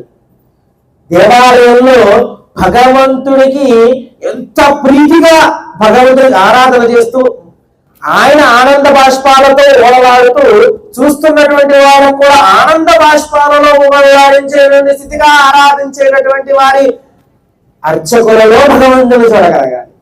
అలాగా ఇందు కలడందు లేదని సందేహం వలదు చక్రి సర్వోపగతండగు ఎందెందు వెతికి చూసిన అందందే కలడు దానవాగ్ని వింటే అని పోతనామాచుల వారు అద్భుతమైనటువంటి పద్యాన్ని మనకి దించారు. నరసింహోపాఖ్యానంలో అద్భుతంగా వస్తుంది. ఆ యొక్క భగవంతుడి యొక్క నామమే చరాచర జగత్తు. మంగళం భగవాన్, ఎవరయ్యా ఆయన అంటే విష్ణు. విష్ణు అంటే వ్యాపకత్వం. మంగళం భగవాన్ విష్ణు, మంగళం మధుసూదన. అదే రేంలో మంగళం భగవాన్, ఆయన నిరుకుల నిరాకార సచ్చిదానంద తత్వం. ఓకే, బానే ఉంది, కానీ నా మనసుకు అందడం లేదు. నిర్గుణుడు అంటే నాకు తెలియదు, నిరాకారం అంటే నాకు తెలియదు, సచ్చిదానంద తత్వం అంటే నాకు అసలే తెలియదు. నాకు ఒక రూపం కావాలయ్యా, నువ్వేం చేస్తావు నాకు సంబంధం లేదు. ఈ కాంపిటీషన్ జరుగుతుంది ఎక్కడ అంటే బ్రహ్మమానస పుత్రులైనటువంటి సనక సనందన సత్కుమార సంసుజాతులైనటువంటి వారి మధ్య నారదుల వారు ఉపదేశం చేస్తున్నటువంటి వారిని నమః పరాయ దేవాయ పరాత్పరాయ చ పరాత్పర నివాసాయ సగుణ సాకారాయ చ, దాన్ని తీసుకుని మంగళాష్టమాల్లో తీసుకొచ్చారు. నారదుల వారు చెప్పినటువంటి శ్లోకాలని బ్రహ్మ వాక్కులనే తీసుకొచ్చి శ్లోకాలను అందించారు. దాన్ని అందరూ అన్ని సమయాల్లో పలకలేకపోవచ్చు కాక, శుచిగా ఉండవచ్చు, శుచిగా ఉండకపోవచ్చు కాక, కానీ శ్లోకాల రూపాల్లోకి తీసుకొచ్చేస్తే సర్వకాల సర్వావసరం. మనం నిద్ర లేచి పడక మంచం మీదే ఉన్నాం. మంగళం భగవాన్ విష్ణు, మంగళం మధుసూదన చదివించు, శ్రీరామ శ్రీరామ శ్రీరామ చదివించు. దానికి కొన్ని అక్షరాలు జోడించి అష్టాక్షరి, పంచాక్షరి, నవాక్షరి ఇలాంటి అక్షరాలతో జోడించి ఒక క్రమ విధానాన్ని ఏర్పాటు చేస్తారు సరే. వాటికంటూ నియమాలు ఉంటాయి. సర్వులు తృప్తిగా ఆరాధించుకోవడానికి కావాల్సినటువంటి నామం శ్రీమన్నారాయణ. ఓం నమో నారాయణ. అదే చెప్తున్నారు, మంగళం భగవాన్ విష్ణు మంగళం మధుసూదన. ఆ విష్ణుమూర్తి మధుకైటమైనటువంటి రాక్షసులు సంహరించారయ్యా. అటువంటి ఆ మధుకైటం అంటే ఎవరో కాదు, మనలో ఉన్నటువంటి కామక్రోధాదులే. ఆ కామక్రోధాదుల్ని విష్ణు, ఓ శ్రీమన్నారాయణ, నాలో నీవు వచ్చి ఈ కామక్రోధాదుల్ని అణిచివేసి, అప్పుడు మధుకైటములు సంహారం చాలా విస్తారంగా ఉంటుంది. విష్ణు పురాణంలో కానీ, దేవీ భాగవతంలో కానీ, అసలు అష్టాదశ పురాణాల్లో కూడా వస్తుంది మధుకైటవ సంహారం.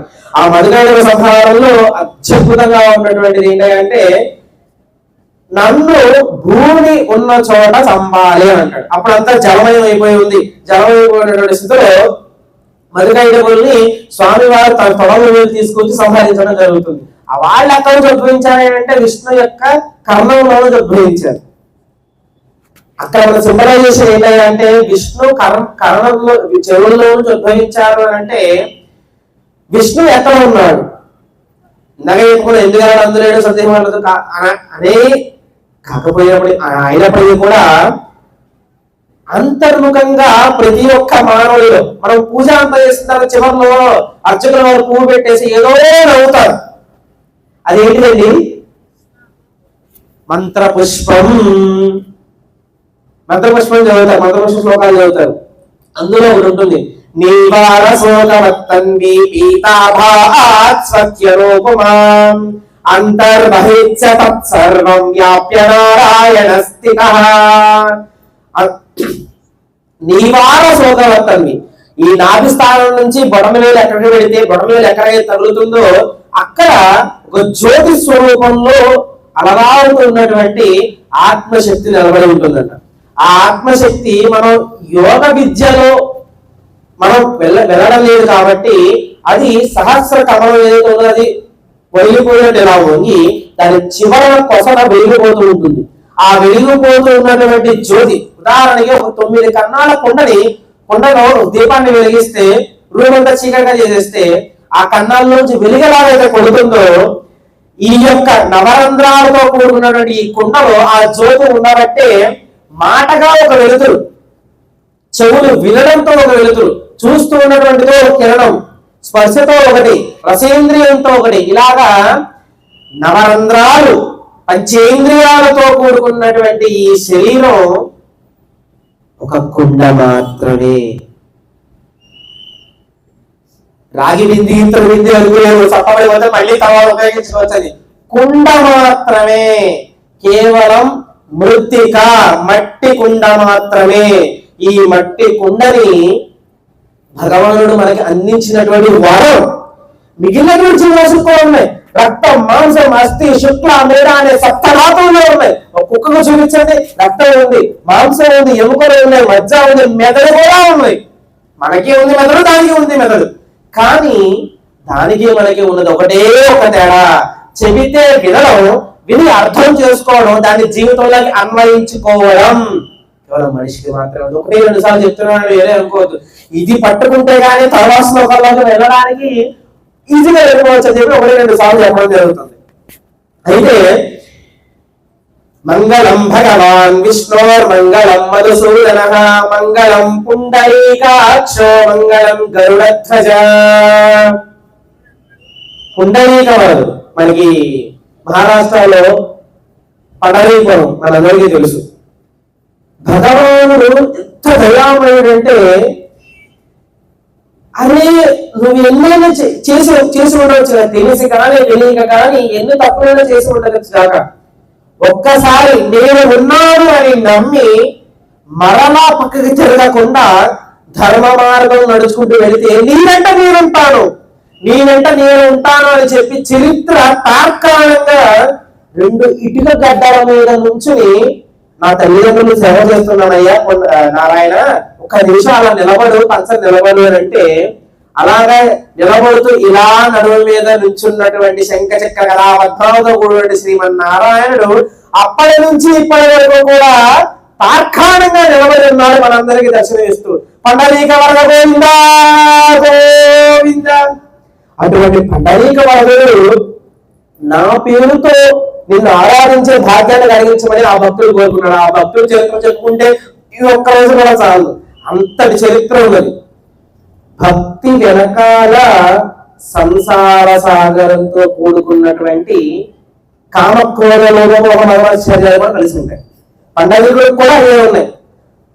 మంగళం పుండరీకాక్షం, ఆయన అంత దయామయుడుగా ఉన్నాడు. పుండరీక వరదని అందించి, అంటే వరాన్ని అందించి తనలో ఐక్యం చేసుకున్నాడు. అంతటి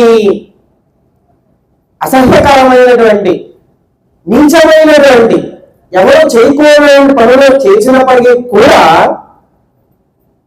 నువ్వు ఉన్నావయ్యా, నువ్వు ఉన్నావన్న విషయం తెలియదు, ఇప్పటి వరకు ఎన్నో చేశాను, ఇప్పటి నుంచి నేను చెయ్యను అని చెప్పి దృఢ సంకల్పంతో ఉన్న వారిని కాపాడారు. కాబట్టి శంకరోత్పాదుల వారు ఆ భక్తుల యొక్క చరిత్రతో కూడా నామాన్ని అందిస్తున్నారు. మంగళం పుండరీకాక్షో మంగళం గరుడధ్వజ. మహాభారతంలో గారుడోపాఖ్యానం అని చెప్పి మొట్టమొదటి ఆది పర్వంలో చెప్తారు.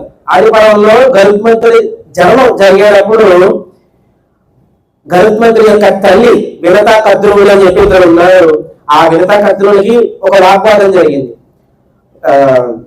ఒకరికేమో పక్షి జాతికి సంబంధించినటువంటి వారు జన్మనిచ్చారు, వాళ్ళేమో సర్పజాతికి సంబంధించినటువంటి వారు జన్మనిచ్చారు. ఈ రెండింటికి మధ్యలో జన్మధార అక్కడే పుట్టింది. అయితే వాళ్ళు ఒక తండ్రికి సంబంధించి ఒక తండ్రికి పుట్టినటువంటి బిడ్డలు వాళ్ళందరూ కూడా అండజములు. లోకంలో పుట్టినటువంటి జీవరాశులందరూ కూడా అండజములు, స్వేదజములు, ఉద్భుజములు, జరాయుజములు అని చెప్పి 4 రకాలుగానే పుడతారు. 5వ రకంగా పుట్టే వాళ్ళు ఎవరూ లేరు. అండజములు అంటే గుడ్డు ద్వారా పుట్టేటువంటి వాళ్ళు, స్వేదజములు అంటే చెమట ద్వారా పుట్టేటువంటి జీవులు. అండజములు, స్వేదజములు, ఉద్భుజములు భూమిని చీల్చుకుంటూ వచ్చేటువంటి జీవరాశులు అందరూ చూస్తున్నాం. వాటి వల్ల మనం బతుకున్నాం. జరాయుజములు, జరము అని అంటే మాయ, మాయ చేత గర్భములు ఉద్భవించేటువంటి జీవులు. ఇప్పుడు మనం చూస్తున్నటువంటి తిరియకు జీవులు కావచ్చు, మనం కావచ్చు, ఏమైనా కూడా గర్భవాసం చేసి 9 మాసాలు తల్లి గర్భంలో ఉండి మనం వచ్చినటువంటి వాడు. ఇది తప్ప పుట్టడానికి వేరే మార్గం లేదు. అండజములు, స్వేదజములు, ఉద్భుజములు, జరాయుజములు అని చెప్పి వీటి ద్వారానే పుట్టుకుంటూ వస్తారు. ఎలా పుట్టినప్పటికీ కూడా నీ నామస్మరణ, నీ కరామృతము ఏ జన్మలో ఉన్నప్పుడు కూడా, ఏ శరీరంలో ఉన్నప్పుడు కూడా ఉండాలి అని పెద్దలు కోరుకుంటూ ఉంటారు. పెద్దలు ఇదే జన్మ, ఏమో వచ్చే జన్మ ఉందా లేదో నాకైతే తెలియదు, కానీ ఈ జన్మలో నేను అడుగుతున్నా, వచ్చే జన్మ ఉంటే కనుక ఏ జీవైనా పర్వాలేదు, పంద, కుక్క, నల్ల, పిల్ల ఏదైనా పర్వాలేదు, నీ నామస్మరణ నిరంతరం నా చెవులు పడాలి, నీ కరామృతం నిరంతరం నేను ఆస్వాదిస్తూ ఉండాలి అనే 2 వరాన్ని కోరుకుంటున్నారు పెద్దలు. అక్కడే చెప్తున్నారు, గరుత్మంతుడు కూడా అదే వరాన్ని కోరుకున్నాడు. ఎందుకయ్యా ఆ వరాన్ని భగవంతుడు ఇచ్చాడు అంటే నిరంతరం భగవంతుడి సాన్నిధ్యాన్ని పొందాడు. ఎలా పొందాడు అంటే తల్లి యొక్క మాట. శ్రీరామచంద్రమూర్తి ఎలాగే పితృవాక్య పరిపాలన కూడా అయ్యాడో గరుత్మంతుడు మాతృవాక్య పరిపాలన చేసి అప్పుడు వచ్చినటువంటి పెద్ద కష్టాన్ని పోగొట్టి తల్లికి ఊరడించాడు.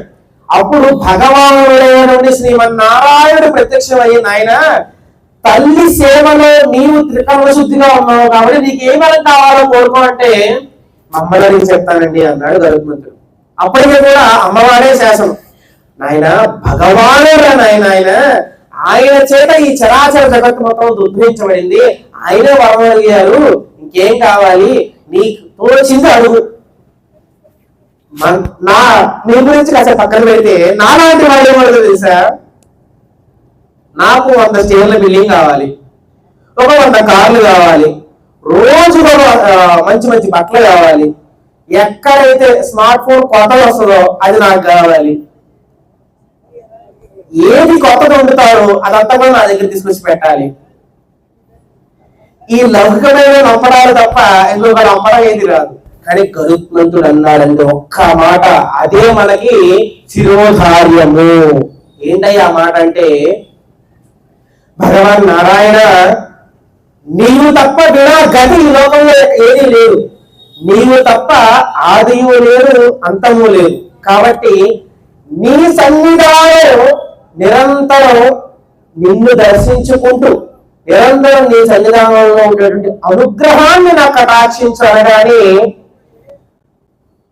పాంచభౌతికమైనటువంటి గరుడుగా ఉన్నటువంటి ఆ గరుత్మంతుడు ఆ శరీరాన్ని విడిచిపెట్టి తేజోమయ శరీరంతో మారిపోయి విష్ణు వాహనంగా మారి నిరంతరం నా వాహనంగా ఉంటూ నన్ను అనుసరిస్తావురా నాయన అని చెప్పి వైకుంఠ ధామానికి తీసుకువెళ్ళి వైకుంఠంలో కూర్చోబెట్టాడు శ్రీమన్నారాయణుడు. ఎందుకయ్యా అంటే ధర్మాన్ని విడిచిపెట్టలేదు, పితృవాక్య మాతృవాక్య పరిపాలనలో జీవనాన్ని సాగించాడు. అటువంటి వారికి మాత్రమే 3 పూట్ల పూజ చేస్తాను, వ్రతాలు ఆచరిస్తాను, నోములు చేస్తాను, ఇంతమందికి ఇది దానాలు చేస్తాను, ఇవన్నీ కూడా చిత్తశుద్ధికి మాత్రమే, మోక్షానికి కారణం కాదు. ఉదయం లేకుండా పూజ చేస్తాడు. ఎంతమంది పూజ చేస్తున్నారండి కదా? అందరూ పూజ చేస్తూ ఉంటాం. పూజ చేసేదానికి అవసరం ఏంటి? అసలు ఎందుకు పూజ చేయాలి? భగవంతుడు పూజ చేయడం వల్ల ఆయనకి ఏమైనా ఉపయోగం ఉందా? ఇప్పుడు నాకు పని కావాలి అంటే ఒక విఐపీలో ఎవరినో పట్టుకుని వాళ్ళ ద్వారా పని తొందరగా అయిపోతుంది. అలాంటి ఒక జస్ట్ క్యాజువల్ విఐపీ భగవంతుడు, దానికోసమే మనం పూజ చేసేది అని అంటే కాదు అని చెప్తుంది శాస్త్రం. చిత్తశుద్ధి కొరకు మాత్రమే భగవంతుడి పూజ, ఆరాధన, వ్రతాలు, హోమాలు. లోక కళ్యాణార్థం, లోక సంరక్షణార్థం హోమ యజ్ఞ యాగాది క్రతువులు ఇవి ప్యారలల్ గా చేసుకుంటూ వెళితేనే సృష్టి క్రమం అనేది నడుస్తూ ఉంటుంది. కేవలం పూజ మాత్రం చేయండి, యజ్ఞయాగాదులు చేయొద్దు అని నేను చెప్పాను అనుకోండి, అది వన్ సైడ్ అయిపోతుంది. నన్ను ఫాలో చేస్తూ కొన్ని కోట్ల మంది తయారైపోయారు అనుకోండి, యజ్ఞయాగాదులు అవసరం లేదంటే గురువు గారు కేవలం పూజ మాత్రం చేయాలని చెప్పి రోజు గంటలు కూడా వేస్తూ ఉంటారు. తర్వాత 4 రకాలు వచ్చినప్పుడు కొంతమంది స్నానం చేసినా పర్లేదండి, పక్క మీదే గంట కొట్టేయచ్చండి అని చెప్పుకుంటూ వస్తారు వాళ్ళు. ఇందాక చెప్పుకున్నాం చూసారా, 74 అవైదిక మతాలు ఉంటాయని ఇలాగే పుట్టుకొచ్చాయి. ఎవరి సౌకర్యాలకు తగ్గట్టుగా వాళ్ళు. ఏకాదశి ఉపవాసం ఉన్నాం చూసారా, ఏకాదశి ఉపవాసం చేసి తరువాత రోజు ద్వాదశి వస్తుంది చూసారా, ద్వాదశి రోజు ఉదయం సూర్యోదయం అవ్వగానే తినేయాలి ఏదో ఒకటి. శాస్త్రంలో ఉంది ఉదయాన్నే తినమని. కానీ నాకు నచ్చింది ఏంటి, ఏకాదశి ఉపవాసం అనే పదం నాకు నచ్చలా. ఉదయాన్నే ద్వాదశి పాలన అన్నారు శాస్త్రంలో ఉన్నది. అదే తప్పేం చెప్పట్లేదు, మా గురువుగారు చెప్పారని, పెద్దలు చెప్పారని శాస్త్రం వేసినండి. ఉదయాన్నే సూర్యోదయం అవుతుండగానే తినేయమన్నారండి. బాగా నచ్చింది. అబ్బా, పొద్దున్నే లేవగానే గిన్నెలన్నీ కడిగేసి అన్నితో వేసి కుంభం ఉండేసుకుని సూర్యోదయం అవగానే కుంభాన్ని పెట్టుకుని తినేయడం. శాస్త్రం చెప్పింది ఉదయాన్నే తినమని. ఎప్పుడు ఏకాదశి ఉపవాసం చేసి ఉపవాస ఫలితం ద్వారా ఫలితాన్ని స్వీకరించడానికి సూర్య నమస్కారాలు చేసి శ్రీమన్నారాయణ ప్రత్యక్ష సూర్య భగవానుడైనటువంటి నీవు ఈనాడు ఏకాదశి ఉపవాసాన్ని విరమించుకుంటూ ద్వాదశి పాలన చేస్తున్నాను స్వామి అని చెప్పి నమస్కారం చేసుకుని తినమని చెప్పింది శాస్త్రం. కానీ ఇవన్నీ నాకు నచ్చాయిగా. పొద్దున్నే పిజ్జాలు, బర్గర్లు, బిర్యానీలు ఇవన్నీ తినచ్చు. ఎందుకంటే శాస్త్రం చెప్పింది, శాస్త్రంలో ఉన్నదే. కానీ ముందు చెప్పిన మాట కప్పిపుచ్చి వెనకాల చెప్పేటువంటి మాటలు తీసుకొచ్చి అవైదిక వాంగ్మయాలని ఎన్నో రకాలు తీసుకొచ్చి అందించారు. అటువంటి అందిస్తూ సనాతన ధర్మాన్ని లుప్తం చేస్తూ వచ్చారు. ఇలాంటివి తెలుసుకోవడానికి చాలా సమయం పడుతుంది. అటువంటిది మనకి ఇందాక చెప్పండి సార్, నేను అలంకారం చేసుకోవడానికి అర్థం ఎలాగైతే కావాలో నేను నా నడవడిక సరిదిద్దుకోవడానికి ఒక అర్థం కావాలి. ఆ అర్థమే శ్రీరామచంద్రమూర్తి.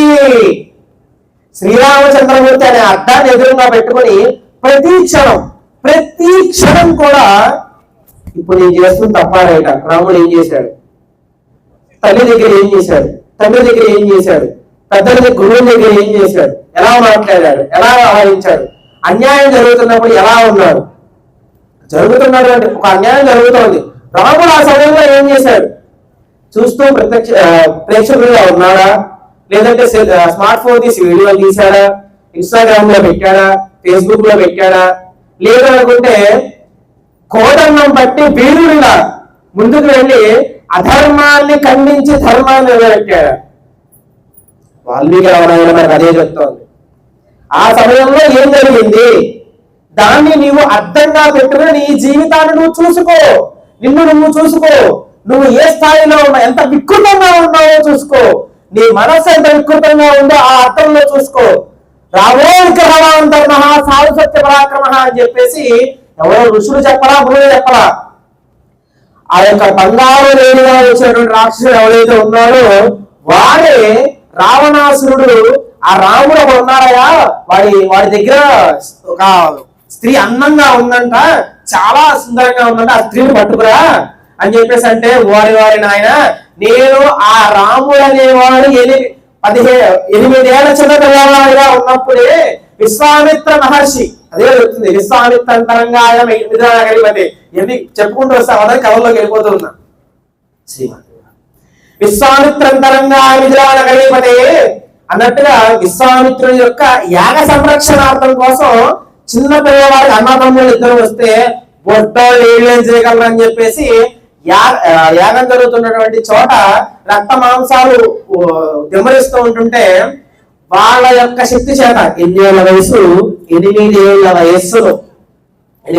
వయస్సులో శ్రీరామచంద్రమూర్తిని తీసుకువెళ్తే అప్పటికే అస్త్రశస్త్ర విద్యలన్నీ కూడా అవపోసన పెట్టేశారు. అంటే మనం తెలుసుకోవాల్సిన విషయం ఏంటంటే, మన ఇంట్లో ఉన్నటువంటి పిల్లలకి పాలు తాగుతున్నటువంటి వయస్సు నుంచే ధర్మాన్ని బోధ చేయాలి. ధర్మం ఇది, అధర్మం ఇది అని చూపించాలి. కార్టూన్ నెట్వర్క్, డోరేమోన్, పోకో ఇవన్నీ చూపించామనుకోండి, దానిలో ధర్మం ఉండదు సరికదా, కనీసం మానవ విలువలు కూడా ఉండవు. తల్లితో ఎలా మాట్లాడాలి, తండ్రితో ఎలా మాట్లాడాలి, బయట సమాజంలో పెద్దలతో ఎలా మాట్లాడాలి. నాయన ఇగో ఈ దారి ఏంటయ్యా అని చెప్పి పెద్ద వచ్చి అడిగితే చెప్పండి అదే అనే సమాజం పెరుగుతూ ఉంది ప్రస్తుతం. ఎవరైనా పెద్దలు వచ్చి ఎవరైనా ఈ దారి ఏదయ్యా అంటే అవునండి ఈ ఊళ్ళో ఉంటాను, ఆ సందులో నుంచి ఆ పక్కకి వెళ్తే ఆ రామాలయం వస్తుందండి, రామాలయం పక్కన గుడి ఉంటుందండి, గుడి పక్కన పశువుల ఆసుపత్రి ఉంటుందండి, దాని పక్కనే ఉంటుందండి అని చెప్పి చెప్పచ్చు. కానీ అదేదో అని చెప్పేసి అసహించుకుంటే ఆయనకేమీ అవ్వదు.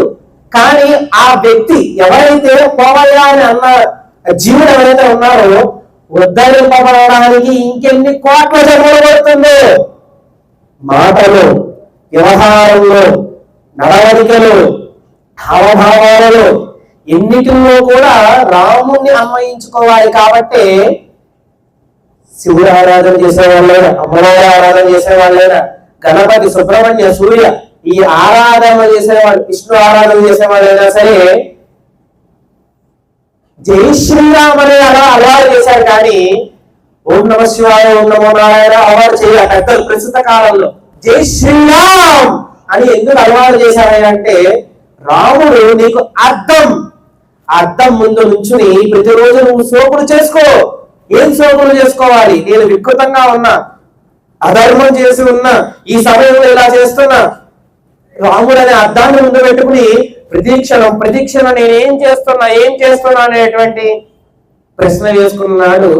ఒకానొక నాడు లోకంలో అందరికన్నా అందంగా మనమే కనబడతాం. ఎందుకంటే అలా బయటికి వెళ్తాము. రాముడు చెప్పారు నీతిగా ఉండాలి, నిజాయితీగా ఉండాలి. బండి స్టార్ట్ చేశారు. నాకు లైసెన్స్ ఉందా లేదా ముందు నేను చూసుకుంటా. బండి స్టార్ట్ చేసేటప్పుడు నాకు లైసెన్స్ ఉంది, బండికి అన్ని కాగితాలు ఉన్నాయా లేదా, పొల్యూషన్ ఉందా లేదా, అన్నిటికన్నా ముఖ్యంగా హెల్మెట్ ఉందా లేదా, ఇవన్నీ చూసుకుని బయటకు వెళ్తా.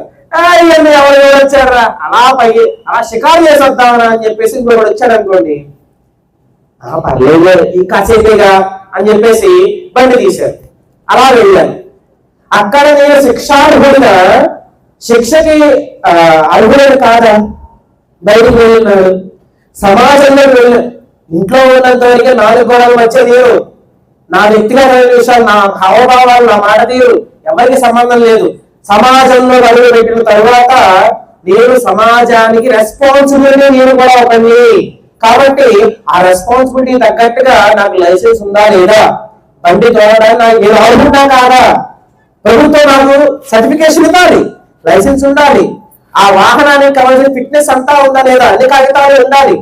తర్వాత నాకు రక్షణ వలయం నాకు ఉండాలి, హెల్మెట్ నాకు ఉండాలి. వీటికన్నా ముఖ్యంగా బండి తోలేటువంటి జ్ఞానం నాకు ఉండాలి. ఎక్కడ ఏ సిగ్నల్ ఉందో ఆ సిగ్నల్ తగ్గట్టుగా నేను వాహనాన్ని నడపాలి. 20 కిలోమీటర్ల స్పీడ్ అనేది వెళ్ళాలి అని అంటే 60 కిలోమీటర్ల స్పీడ్ లో వెళ్ళాలనుకోండి, పొరపాటున స్కూల్ జోన్ అయిందనుకోండి, ఎంత ప్రమాదం. అదే ఇంట్లో నుంచి బయటికి వెళ్ళేటప్పుడే రాముడు నిన్ను అర్థంగా పెట్టుకుని అన్ని ఉన్నాయా లేవా. రాముడు ఏం చేశాడు బయటికి వెళ్ళేటప్పుడు, రథాన్ని తోలేటప్పుడు రాముడు ఏం చేశాడు, ఎక్కడ రథాన్ని తోలాడు అంటే సీతారామ కళ్యాణం జరిగే సమయంలో రథం ఎక్కేటప్పుడు రాముడు అడుగుతాడట, ఆయన అంతా పర్ఫెక్ట్ గా ఉందా లేదా, రథం అంతా బాగుందా లేదా, ఆరోగ్యంగా అశ్వాలన్నీ గుర్రాలన్నీ ఆరోగ్యంగా ఉన్నాయా లేదా, పటుత్వంతో ఉన్నాయా లేదా. ఎందుకంటే మిథిలానగరం నుంచి అయోధ్యనగరం వరకు వెళ్ళాలి కదా, పటుత్వంగా ఉన్నాయా లేదా అని క్రమశిక్షణతో రాముడు పరిశీలన చేశాడు. ఇప్పుడు చెప్పండి, నేను వాహనం తీసేటప్పుడు రాముడిని అర్థంగా చూసుకోవాలా అవుతా, చూసుకున్న నాడు నేను రాముడు ఒకటే కావా, అహమాత్మా బ్రహ్మ, నేనే బ్రహ్మ అయిపోతాను, నేనే రాముణ్ణి అయిపోతాను. అలా ప్రతిక్షణం ప్రతిక్షణం ప్రతిక్షణం రాముణ్ణి అర్థంగా చూసుకున్న నాడు పరమాత్మ నేను వేరు కావు, ఒక్కటే అయిపోతాం. ఏకమేవా అద్వితీయం బ్రహ్మ, ఒక్కటైపోతాం. ఆ ఒక్కటైపోవడానికి ఆత్మలో లీనమైపోవడానికి నామము కథ. దాన్నే చెప్తున్నారు, విశ్వామిత్రంతరంగా విజయవనగైపతే పుంసామోహన రూపాయ పుణ్యశ్లోకాయ మంగళం. పురుషులకు కూడా, పురుషులు అని అంటే మగవాళ్ళు అని కాదు అర్థం. పుంసామోహన రూపాయ అంటే పుంస అంటే శాస్త్రంలో మనిషి అని అర్థం. స్త్రీ కావచ్చు, పురుషుడు కావచ్చు, నపుంసకులు కావచ్చు, ఎవరైనా కావచ్చు. పుంసాం అని అంటే మనిషి అని అర్థం. మనుషులందరికీ కూడా మోహం కలిగించడానికి కావలసినటువంటి సర్వలక్షణ సంపన్నుడైనటువంటి ఆచారుబాహుడైనటువంటి మూర్తి శ్రీరామచంద్రమూర్తి. అటువంటి శ్రీరామచంద్రమూర్తి ఏం చేశాడు, గురువు మాట జవదాటకుండా వెళ్ళాడు. ఆ గురువు మాట జవదాటకుండా వెళ్ళిన క్షణంలోనే తండ్రి చెప్పాడు, నాయన విశ్వామిత్రుడి దగ్గరికి వెళ్ళు, విశ్వామిత్రుడే నీకు సర్వస్వం, విశ్వామిత్రుడే నీకు తండ్రి, గురువే నీకు తల్లి, గురువే నీకు గురువు, గురువే నీకు భగవంతుడు. భగవంతుడు ఆరాధన కాసేపు పక్కన పెట్టు కానీ, సంధ్యాది వందనాలు కాసేపు పక్కన పెట్టు కానీ, గురువు చెప్పిన మాట విని తీరు. గురువు ఖచ్చితంగా చెప్తాడు, సంధ్యావందనం చేయి, ధర్మాన్ని ఆచరించు, గురువే చెప్తాడు. అందుకని గురువు మాట వినా ఇంకొకటి ఏది నీకు శాసనం కాదు అని చెప్పి దశరథ మహారాజు చెప్తే అదే విధంగా వెళ్ళి యాగ సంరక్షణ చేసిన నాడు విశ్వామిత్రుల వారికి ఒక సందేశం వస్తుంది మిథిలానగరం నుంచి. అయ్యా, మిథిలానగరంలో మంచి యాగం చేస్తున్నారయ్యా అంటే, మరి ఋషుల దగ్గర కూడా ఇలాంటి వార్తలు వస్తూ ఉంటాయి కదా. రాముడు రామలక్ష్మణ వాళ్ళు ఇద్దరు ఉన్నారు వెళ్ళారు విశ్వామిత్రుల వారితో. విశ్వామిత్రుల వారికి వెళ్తే వెళ్ళమన్నారు తండ్రి. కానీ ఎందుకు వెళ్తున్నాము అని ప్రశ్న మనసులో వచ్చింది. అయితే నాయన, నేను ఒక ఋషిని, అక్కడ మంచి యాగాలు జరుగుతున్నాయి, నన్ను ఆహ్వానించారు, నేను కూడా వెళ్తున్నాను, నా శిష్యులుగా ఉన్నారు కాబట్టి, మీరు క్షత్రియ వీరులు కాబట్టి అక్కడ శివధనస్సు అనేది వాళ్ళ తరతరాలుగా పరమేశ్వరుడు ప్రసాదితమైన శివధనస్సు ఉందయ్యా, నీవు క్షత్రియుడి వీరులని ధనుర్ధారులు కాబట్టి. ఉదాహరణకి కార్ల మీద మంచి నాలెడ్జ్ ఉంది, బైకుల మీద మంచి నాలెడ్జ్ ఉంది, మొబైల్స్ మీద మంచి నాలెడ్జ్ ఉన్నటువంటి వ్యక్తులు అనుకోండి, ఏదైనా కొత్త విషయం వస్తే దాని మీద అవగాహన తెలుసుకోవాలనే కుతూహలం ఏర్పడుతుంది.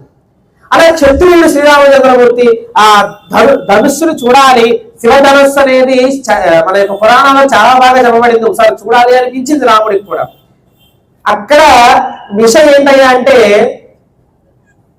సీతారామ కళ్యాణం జరగాలి, లోకోద్ధరణ జరగాలి, కానీ వాళ్ళని వీళ్ళు కలపాలి అని అంటే గురువు మధ్యలో వారధిగా ఉండాలి.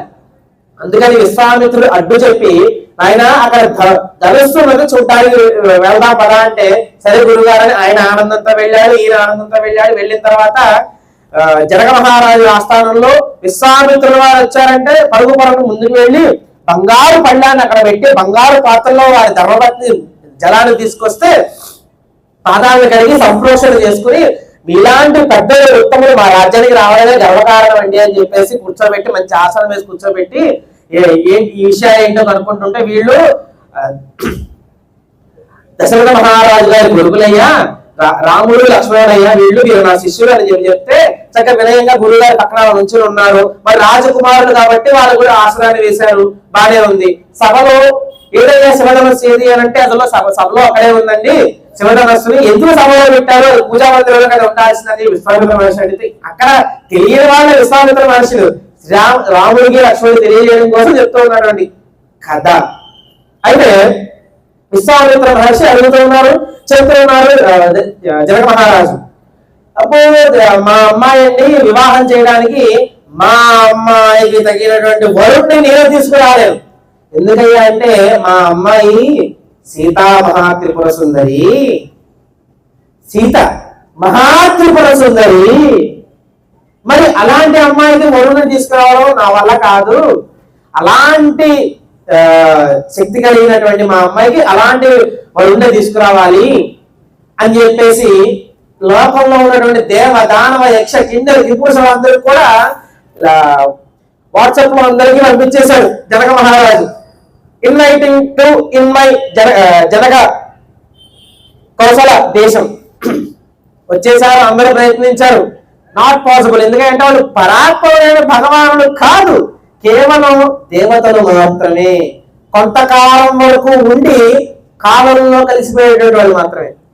నేను కాలంలో ఒకనొకనాడు లేను, ఇప్పుడు ప్రస్తుతానికి ఉన్నాను, తర్వాత కాలంలో నేను ఉండను. నాకంటూ ఒక టైం లిమిట్ ఉంది, ఒక 100 సంవత్సరాలు వేసుకోండి. బ్రహ్మదేవుడు గారికి కూడా 100 సంవత్సరాలు ఉంది, కానీ మనకు 100 సంవత్సరాలు, ఆయనకు 100 సంవత్సరాలు, చాలా డిఫరెన్స్ ఉంటుంది. దేవతలు, దానవులు, యక్షులు, కింపురులు, వాళ్ళకి కూడా ఒక టైం పీరియడ్ అనేది ఉంటుంది. అంటే మనం ఎలాగైతే కొత్త టైం పీరియడ్ లో ఉన్నామో వాళ్ళు కూడా ఒక టైం పీరియడ్ లోనే ఉన్నారు. పరాత్పరుడైన భగవానుడికి వాళ్ళకి పోలిక ఏముంది? పోలిక అసలు లేనే లేదు. కాబట్టి వాళ్ళెవరూ కూడా ఆ ధనస్సుని కనీసం ముట్టడానికి కూడా అర్హులు కాలేదు. అయితే విశ్వామిత్రుడు, అయ్యా రామచంద్ర అదిగో శివధనస్సు చూడవయ్యా అని చెప్పాడంటే మరి అది చూడటానికి దేదీప్యమానంగా వెలిగిపోతుంది. ఎందుకంటే పరమేశ్వరుడు దుష్ట సంహారం చేయడానికి ఆయనలో ఉద్భవించినటువంటి ధనువు అది. ఆ ధనువు జనక మహారాజు వంశంలో ఉన్నటువంటి వారికి అందించారు. అప్పటి నుంచి వస్తూ ఉన్నది. అసలు అమ్మాయి పెళ్లికి శివధనుడికి సంబంధం ఏంటి? ఒక్క విషయం తెలుసుకుంటే తెలిసిపోతుంది. ఎక్కడైనా సరే జగన్మాత ఆవిర్భవించింది, పుట్టింది అని అంటే, వారి వంశంలో పుట్టింది అని అంటే గర్భవాసం చేసినట్టు ఎక్కడా దాఖలాలు. హిమవంతుడు మేనకాదేవికి పార్వతీదేవి కూతురని తెలుసు, కానీ జన్మనిచ్చిందా అని అంటే జన్మనివ్వాల. ప్రార్థన చేస్తే తేజోమయంగా ఆకాశం నుంచి వారి ఒడిలో వచ్చి వాడింది, ఒక పాప రూపంలో వచ్చి వాడింది. ఆవిడే పార్వతీదేవిగా మనం ఆరాధిస్తూ ఉన్నాం. మధురై మీనాక్షిదేవి, ఆవిడ కూడా అలాగే యాగం చేస్తున్నటువంటి యాగకొండంలో నుంచి ఆవిర్భవించి వచ్చింది. అలాగా చెప్పుకుంటే వెళ్ళిపోండి. రాధాదేవి, మన శ్రీకృష్ణ భాగవతంలో రాధాదేవి ఆవిర్భావ ఘట్టం ఉంటుంది. ఆవిడ కూడా ఆవిర్భవించింది ఒక నదిలో నుంచి ఆవిర్భవించుకుంటూ వచ్చి నేను మీకు కూతురుగా వచ్చాను అని చెప్పిందే కానీ ఎక్కడ గర్భవాసం చేసినట్టు ఎక్కడా లేదు. జగన్మాత లక్ష్మీదేవిగా ఆవిర్భవించినండి. రాధ, లక్ష్మి, రుక్మిణి, పార్వతి ఏదైనా తీసుకోండి, ఎక్కడ గర్భవాసం చేసినట్టు లేదు. ఎందుకయ్యా అంటే లలిత సహస్రనామంలో ఉంది, విశ్వగర్భ స్వర్ణగర్భ కదా. అమ్మ విశ్వగర్భ, ఈ విశ్వం మొత్తాన్ని ఆవిడ గర్భంలో ఉంటే ఆవిడని మోసేటటువంటి వాళ్ళు ఎవరు? It's not possible. అసలు పాసిబుల్ అయ్యే పరిస్థితి కాదది. కాబట్టి అమ్మ అవతరిస్తుంది. సీతాదేవిగా కూడా నాగేటి చాలుగా తగిలి ఆవిర్భవించిందే కానీ ఎవరి గర్భవాసం చేసింది కాదు. ఆవిడ మహాత్రిపుర సుందరి అని జనక మహారాజుకు తెలిసే ఎవరు నా వల్ల కాదు ఈవిడి కూతురు తీసుకురావడం, వరుడు తీసుకురావడం అని చెప్పేసి ఇది అడ్డు పెట్టానని చెప్పేసి విశ్వామిత్ర మహర్షి చెబుతూ ఉండగానే కుతూహలం ఆగలేక గురువు గారిని అడిగితే వెళ్ళవయ్యా, వెళ్ళు పాకవయ్యా అని చెప్పేసి శ్రీరాముడు వారికి ఆజ్ఞాపిస్తే వెళ్ళాడు శ్రీరామచంద్రమూర్తి. అప్పటి వరకు తాకడానికి కూడా భయపడిపోయిన వాళ్ళందరూ కూడా చూస్తూ ఉన్నారు, నవ్వుతూ ఉన్నారు. మేము దేవతం, మేము యక్షులు, మేము కిన్నెలు, కింపురుషులు సభలో అందరూ కూడా నవ్వుతూ ఉన్నారు. ఎవరైనా 16 గుణాలు కలిగినటువంటి ఒక మానవుడు, దశరథ మహారాజు గారి ఒక రాజ్యంలో దశరథ మహారాజు గారికి ఒక పుత్రుడు, కేవలం మనిషి. మనం ఎలాగైతే పాంచభౌతికమైనటువంటి దేహంతో ఉన్నామో అటువంటి పాంచభౌతికమైనటువంటి దేహంతో ఉన్న ఒక మనిషి. దేవతలందరూ యక్షులు కిన్నులు నవ్వుతున్నారు, పగలబడి నవ్వుతున్నారు. ఏంటి మేమే కలిసి తాకడానికి ఇబ్బంది పడుతున్నాము, అలాంటి ఒక మనిషి వచ్చి పట్టుకుంటాడా, ధనువు నిలబెట్టగలుగుతాడా, పట్టుకోగలుగుతాడా అంటే శ్రీకృష్ణ పరమాత్మ బంధువులారా ఈ యొక్క తుఫానులో మీరు ఇబ్బంది పడకండి, నేను మీకు రక్షణ అని చెప్పి 7 రాత్రులు 7 పగళ్ళు చిటికెన వేలు మీద గోవర్ధనగిరి పర్వతాన్ని ఎత్తి అలా నిలబెట్టి రక్షించినటువంటి శ్రీ మహావిష్ణు అయినటువంటి శ్రీకృష్ణ భగవానుడు ఎంత దయామయుడు, అంత దయామయుడు శ్రీరామచంద్రమూర్తి. ఎందుకయ్యా అంటే సీతమ్మ తల్లితో వివాహం జరగకపోతే ఆయన బ్రహ్మచారిగా అలాగే ఉండిపోయేవాడు. వశిష్ఠ మహర్షి ఆయనకి విద్యలన్నీ అందించినటువంటి వారు వశిష్ఠ మహర్షి. యోగ వాసిష్టం అనేటువంటి గ్రంథాన్ని అందించారు. ఒక్కసారి యోగ వాసిష్టం ఆమూలాగ్రం చదివితే అసలు ఈ సంసారం మనకు అవసరమా అనిపిస్తుంది. శ్రీరామాయణంలో రాముడు నడయాడినటువంటి చరిత్ర మొత్తానికి మూలమంతా కూడా ఆ యొక్క చరిత్రలోనే ఉన్నది, వారి గురువులు అందించినటువంటి చరిత్రలో ఉన్నది. దాంట్లో ఉన్నటువంటి ఒక చిన్న ఘట్టాన్ని చెప్పి కళ్యాణంలో వెళ్ళిపోవడం. ఎందుకంటే రామ కళ్యాణం అయితే నాకు తృప్తిగా ఉంటుంది. ఒకనొక సమయంలో వారి గురువు గారి పర్ణశాల దగ్గరికి వెళ్ళారు. అది సాయం సంధ్యా సమయం. అప్పటి వరకు జ్ఞానాన్ని బోధ చేసి ఉన్నారు శ్రీరామ లక్ష్మణ భరత అందరికి కూడా బోధ చేసి ఉంటే, రాముడు దానిలో తాదాత్మ్యం చెంది మనిషి కాబట్టి మానవుడిగా ఉన్నాడు కాబట్టి గురువు చెప్పినటువంటి విషయాలన్నీ కూడా తాదాత్మ్యం చెంది అసలు నేనెవరు అనే ప్రశ్న వేసుకున్నాడు శ్రీరామచంద్రమూర్తి. నేను ఎవరిని, నేను ఎక్కడి నుంచి వచ్చాను అనే ప్రశ్న వేసుకుని ఆ ప్రశ్నకి తమ్ముళ్ళు కానీ తండ్రి కానీ అమ్మ కానీ అందరూ వస్తున్నారు, మాట్లాడుతున్నారు, అందరితో మాట్లాడుతున్నారు, వ్యవహారం జరుగుతుంది. కానీ మనస్సంతా కూడా లగ్నమైపోయింది. నేనెవరిని నేనెవరిని నేనెవరిని అనేది దృఢంగా నిలబడిపోయింది. అది గురువు తప్ప వినా మార్గం లేదు, గురువే మార్గాన్ని ఉపదేశం చేయాలి. అయితే గురువు దగ్గరికి వెళ్ళారు. సాయం సంధ్యా సమయం, పర్ణశాల మూసేసింది. వెళ్ళి అప్పుడు ఏముంది, టేకు చక్రవర్తి ఉన్నట్టు కుమారు కాదు కదా, తరికిలు. అయితే గురువర్య అని చెప్పి శ్రీరామచంద్ర వారు పిలిచారు. ఎవరు అంటే నేనే అంటే నేనంటే అదేదో తెలుసుకుందామని మీ దగ్గరకు వచ్చానండి. నేను నేను నేను అహం అహం అనే భావనతో నేను కుటుంబిట్లాడుతున్నాను. మీరు చెప్తున్నారు, జ్ఞానోపదేశం చేస్తున్నారు, బానే ఉంది. కానీ నేనెవరు అనేటువంటి విషయం నాకు బోధపడడం లేదయ్యా, మీరు తెలియజెప్పండి అని అంటే అప్పుడు చెప్పారు గురువులు వారు. వశిష్ఠ మహర్షి యోగ వాసిష్టం అనే గ్రంథం ఇప్పటికీ మనకి అవైలబుల్ గా దొరుకుతూనే ఉంది. ఆ గ్రంథంలో శ్రీరామచంద్ర వారు బోధన చేశారు.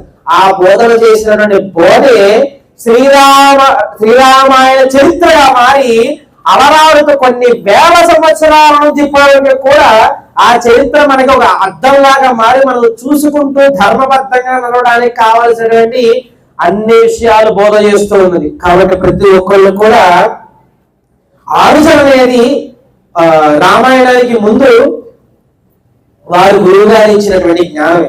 ఆ జ్ఞానంతో నేను ఎవరు అని తెలుసుకుని ఆత్మావలోకనం చేసుకున్నటువంటి రామచంద్రమూర్తి ఆనాడు విశ్వామిత్ర మహర్షి చెప్పినటువంటి మాటల్ని అందిపుచ్చుకుంటూ కుతూహలంతో శివధనుసు పట్టాడు.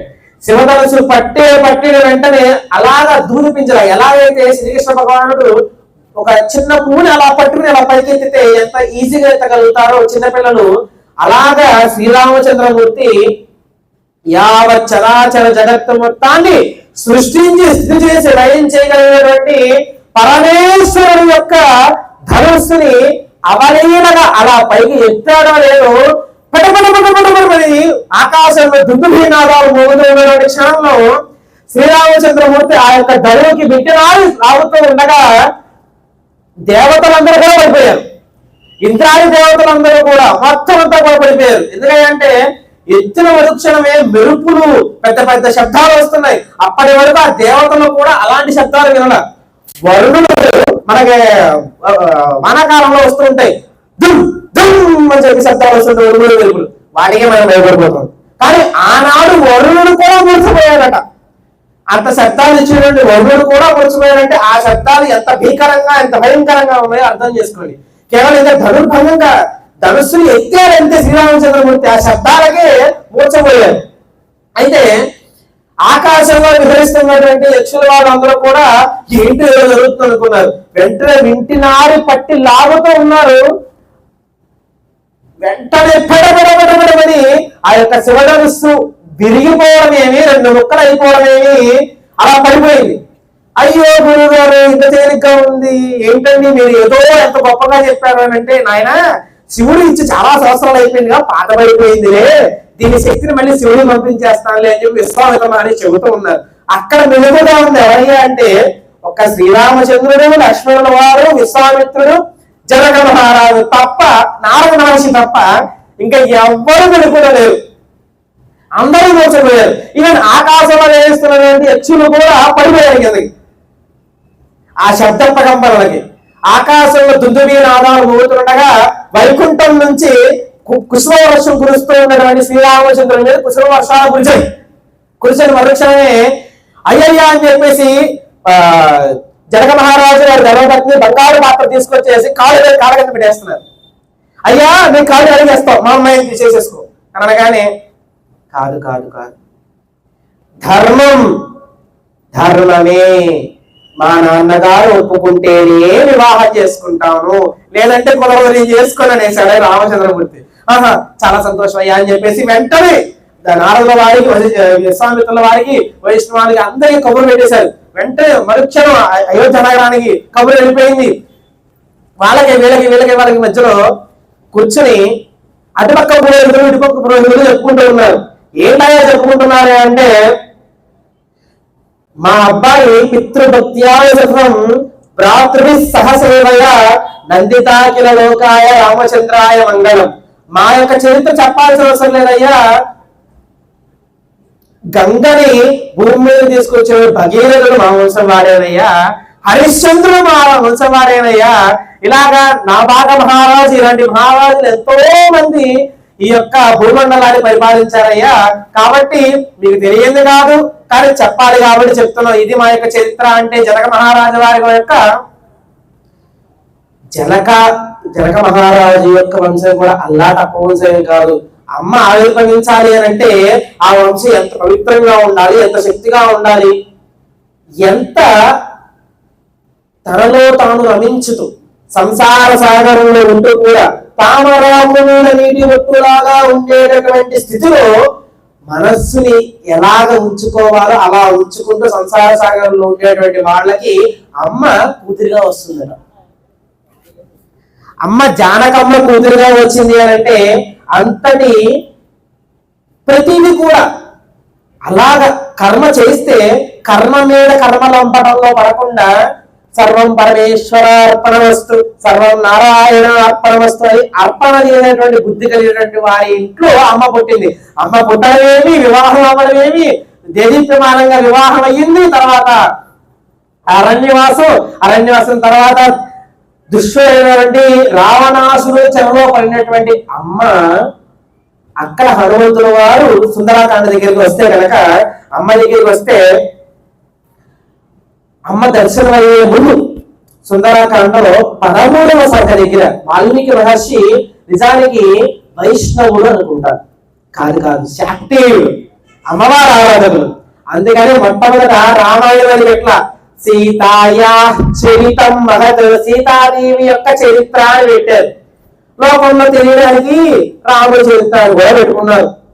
రాముడు అంత గొప్ప లేదు, మా అమ్మదే గొప్ప అంతా. అందుకనే వాల్మీకి మహర్షి కూడా సీతాయా చరితం మహత్ అని పెట్టుకున్నాడు. అమ్మ అంటే అంత ఇష్టం సీతమ్మ అంటే. సీతమ్మ అంటే కేవలం సీతమ్మ కాదంటే సీతా మహాత్రిపుర సుందరి. ఎందుకైనా సీతా మహాత్రిపుర సుందరి అని అంటే సుందరాకాండ పారాయణ చేసిన వాళ్ళకి బాగా అర్థమవుతుంది విషయం. 13వ సర్గలో హనుమంతుల వారు ఒక మాట అనుకుంటారు, నాకు లంక మొత్తం తిరిగాను, ఎక్కడ నాకు దొరకలేదు సీతమ్మ లేకపోతే ఈ విషయం వెళ్ళి రాముడు చెప్తే రాముడు ఉండడు, రాముడు ఉండకపోతే లక్ష్మణుడు ఉండడు, లక్ష్మణుడు ఉండకపోతే వానవుల కులం ఉండదు, ఎవరు ఉండకపోతే అయోధ్యలో ఎవరు ఉండరు, అయోధ్యలో ఎవరు ఉండకపోతే లోకంలో ఎవరు ఉండరు, రాముడు లేకపోతే ఇంక లోకంలో ఎవరు ఉంటారు.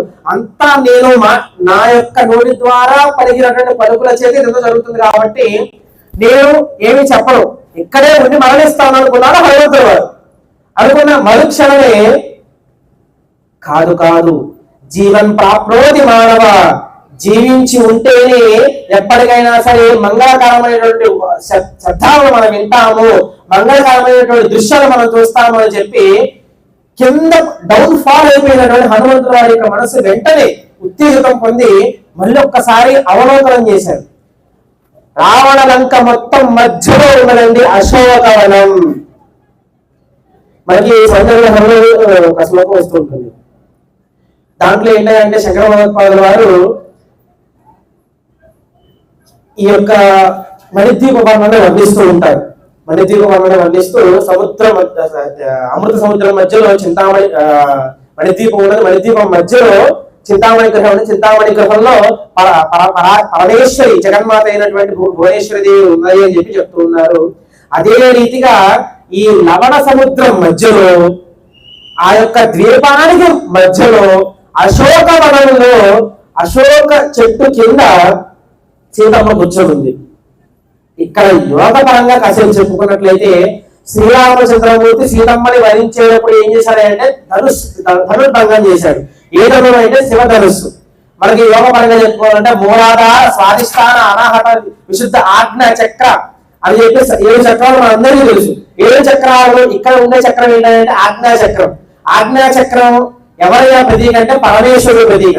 పరమేశ్వరుడు ధనస్సుది, ఈ కనుబొమ్మలు ఈ ముడిస్థానం ధనస్సు అనుకుంటే శ్రీరాముడు నా లోపల ప్రవేశించిన నాడు యోగ విద్య ద్వారా ఆ శక్తిని ప్రేరేపించినట్లయితే మూలాధార స్వాధిష్టాన అనాహత విశుద్ధ ఆజ్ఞ అలాగా ఆజ్ఞా చక్రంలోకి వచ్చిన తర్వాత శివ ధనుర్భంగం చేసిన వృక్షము సహస్రారంలో వచ్చి సహస్రారం భుజాలు కూడా సహస్రాలు ఉంటాయి, జగన్మాతమే ఉంటుంది, ఇంకెవరు ఉంటారు? సీతామహాత్రిపురసుందరి చేపట్టి పరిపూర్ణమైనటువంటి శ్రీరామచంద్రమూర్తిగా పెద్దలు వ్యాఖ్యానం చేస్తూ ఉంటారు. అంటే యోగ విద్యగా శ్రీరామాయణం ఇలా వర్ణిస్తూ ఉంటారు. అయితే ఆ యొక్క సుందరాకాండలో హనుమంతుల వారు అలా చూడగానే అశోకవనంలో ఉన్నారు. శోకవనంలో లేదమ్మ, ఆ శోకవనంలో ఉన్నది. శోకం లేనటువంటి వనంలో ఉన్నది. లంక మొత్తంలో కూడా అశోకవనం, శోకం లేనటువంటి పవిత్రమైనటువంటి స్థానంలో అక్కడ కూర్చుంది అమ్మ. ఈ హనుమంతుల వారు అప్పటి వరకు శోకంతో నిండి ఉన్నారు, లంక మొత్తం తిరుగుతున్నారు, అమ్మగా ఆడలేదు. వెళ్ళాడు. ఆ శోకవనంలోకి వెళ్ళగానే శోకం పోయింది. అశోకవనంలో అప్పటి వరకు శోకంతో ఉన్నటువంటి ఆయన అశోకవనంలోకి వెళ్ళగానే శోకం మొత్తం పోయి ప్రశాంతితుడైపోయి శ్రీరాముడు చెప్పాడు. ఆనవాళ్ళు అప్పట్లో ఇన్స్టాగ్రామ్ లో ఫోటోలు కానీ ఫేస్బుక్ లో స్టేటస్ కానీ ఏమీ లేవు కదా సీతాదేవి ఇలా ఉంటుందని చెప్పడానికి. ఆయన కొన్ని గుర్తులు చెప్పాడు, సీతాదేవి ఇలా ఉంటుందా ఇలా ఉంటుందా అని చెప్పేసి. కానీ కేవలం బుద్ధితో ఆలోచిస్తే బయట ఉన్నటువంటి ఆ రూపాన్ని మాత్రం చూడగలుగుతాం. రాముడు ఇలా వర్ణించాడు కాబట్టి ఈవిడేనేమో అని అనుకోవచ్చు. కానీ ఒక యోగి మాత్రం రామో విగ్రహవాన్ ధర్మ శ్రీరామ సీతా ఏకమేవా ద్వితీయం. సీత రాముడు వేరు కాదు, సీతారాముడు ఇద్దరు ఒక్కటే. నిరంతరం ఒక మన శాస్త్రంలో ఒక మాట ఉంది, ఇది కూడా చెప్పి ముగి చేస్తాం, సమయం కూడా ఆసనమైంది. ఒక మంత్రోపదేశం తీసుకున్నటువంటి వ్యక్తి ఆ మంత్రాన్ని నిరంతరం చేస్తుంటే ఆ మంత్రాధిష్ట దేవత ఆ వ్యక్తి ఇద్దరు ఒకటే అయిపోయినట్టుగా సీత రాముడిని సర్వస్వం అనుకుంది, రాముడు సీతయే సర్వస్వం అనుకున్నారు. ఇద్దరు ఒకళ్ళు చూస్తే ఒకళ్ళు గుర్తుపట్టే అంత ఈజీగా ఉన్నారు. అంటే ఒక అర్థంలో ఆ మనిషిని చూస్తుంటే ఆ మనిషి ఎలాగైతే కనబడుతున్నట్టుగా సీతను చూస్తే రాముడు కనబడుతున్నాడు, రాముడు చూస్తే సీత కనబడుతుంది. అప్పుడు గుర్తుపట్టినటువంటి హనుమంతుల వారు చేతులు జోడించి నమస్కరించి శ్రీరామహాత్రిపురసుందరి దేవి అమ్మా నీకు నమస్కారం అని చెప్పి అప్పటి వరకు జరిగిన విషయాలని చెప్పి రావణ సంహారం చేసి ఈ లోపల ఉన్నటువంటి కామ క్రోధ మోహ మలమాశ అనేటువంటి అరిషట్ వర్గాల్ని రామలక్ష్మణుడు అనేటువంటి భుజాల మీద హనుమంతుల వారు ఎక్కి కూర్చుని ధనుస్సులో యుద్ధం చేసి ఆ సీతమ్మతో కలిపి అయోధ్య తీసుకువెళ్ళి ఇక్కడ జరిగినటువంటి యుద్ధం నుంచి పైపైకి అయోధ్యలోకి తీసుకువెళ్ళి సహస్రారంలో సింహాసనంలో శ్రీరామచంద్రమూర్తిని పట్టాభిషేకం చేసి నిరంతరం ఆనందామృతంతో పుష్పవృష్టి కురిపించినటువంటి పట్టాభిషేక ఘట్టంతో ఈనాడు ముగించిన శ్రీరామచంద్ర భగవానికి సీతా మహాత్రిపుర సుందరీ దేవికి హరివీర భయంకర దుష్ట సంహార స్వరూపుడైనటువంటి భగవంతుల వారికి నిరంతర రామనామ సంకీర్తనా దృష్టి కలిగినటువంటి లక్ష్మణుల వారికి యావత్ భక్తజనులందరికీ నిద్రపోయిన వారందరికీ జై శ్రీరామ్ జై శ్రీరామ్ జై శ్రీరామ్. స్వస్తి ప్రజాభ్య పరిపాలయంతాం న్యాయేన మార్గేణ మహీన్మహీషాః గోబ్రాహ్మణేభ్యః శుభమస్తు నిత్యం. లోకా సమస్తాః సుఖినో భవంతు. కాలే వర్షతు పర్జన్య పృథివీ సస్యశాలినీ. దేశోऽयं క్షోభరహితో వయం బ్రాహ్మణాః సంతు నిర్భయాః. లోకా సమస్తాః సుఖినో భవంతు. సమస్త సన్మంగళాని సంతు. స్వస్తి. సర్వం శ్రీరామచంద్ర చరణారవిందార్పణమస్తు. స్వస్తి. శ్రీ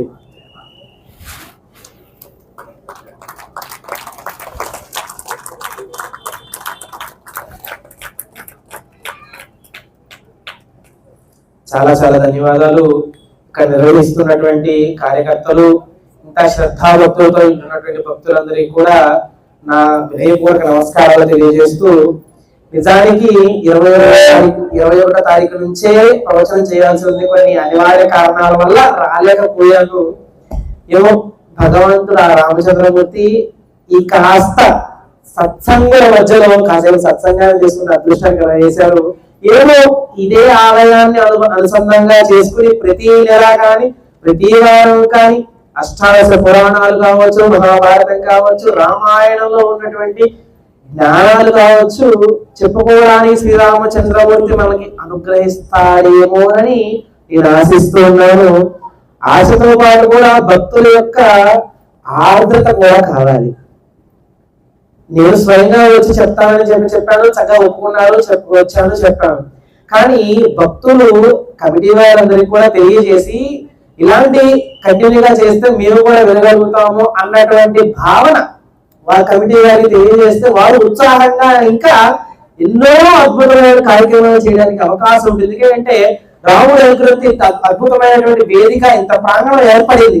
ఏమో భవిష్యత్తులో ఇది దేదీప్యమానంగా వెలిగిపోతూ అష్టాదశ పురాణాలకు ఆరావారం అవుతుంది ఏమో చెప్పలేము. ఎంతో మంది పురాణవేత్తలు వచ్చి పురాణం చెబుతారేమో చెప్పలేము, తెలియదు.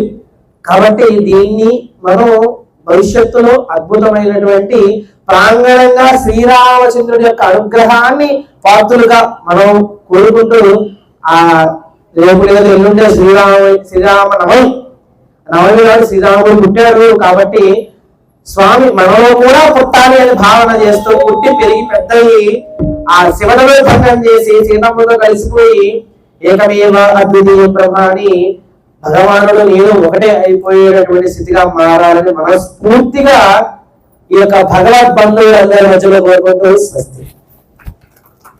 జయ శ్రీరామ్. రేపు సాయంత్రం 5:30 గంటలకు విష్ణు సహస్రనామ పారాయణ ఉంటుంది. తదుపరి పూజా కార్యక్రమంలో నిర్వహిస్తారు రాజగోపాల్ చక్రవర్తి గారు. అయితే ఇప్పుడు కనకమల్ల వెంకటరమణ గారు వచ్చి మా మోహన్ కృష్ణ గారు సన్మానం చేయాల్సిందిగా కోరుతున్నాం.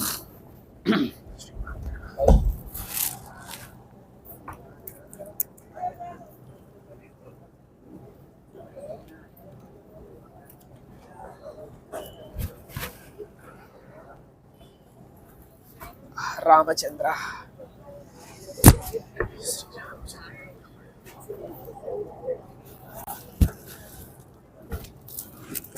చాలా చాలా ధన్యవాదాలండి.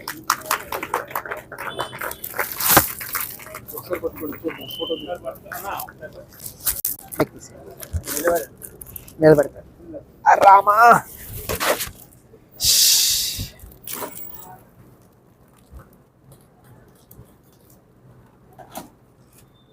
ఖచ్చితంగా అండి, వారం ఒక ప్రోగ్రామ్ చేద్దాం. ఇదంతా మేము దీన్ని డిజైన్ చేయాలనుకుంటున్నాం. ఇంకా మా చేతిలో హక్కు పత్రాలు వచ్చినాయి అనుకోండి, ఖచ్చితంగా చేస్తాం. మాకు నారీ శక్తి చాలా ఎక్కువ ఉంది. ఓహో. కార్యక్రమం మిగతా వాళ్ళకి ప్రేక్షకులు ఉండరు, కానీ మాకు భక్తులు ఎప్పుడు కావాలన్నా 5 నిమిషాలు ముందుగా చెప్తే ఒక 50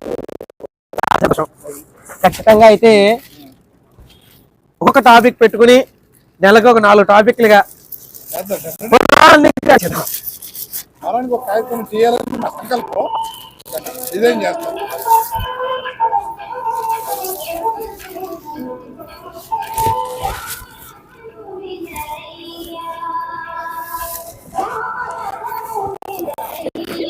వచ్చేసి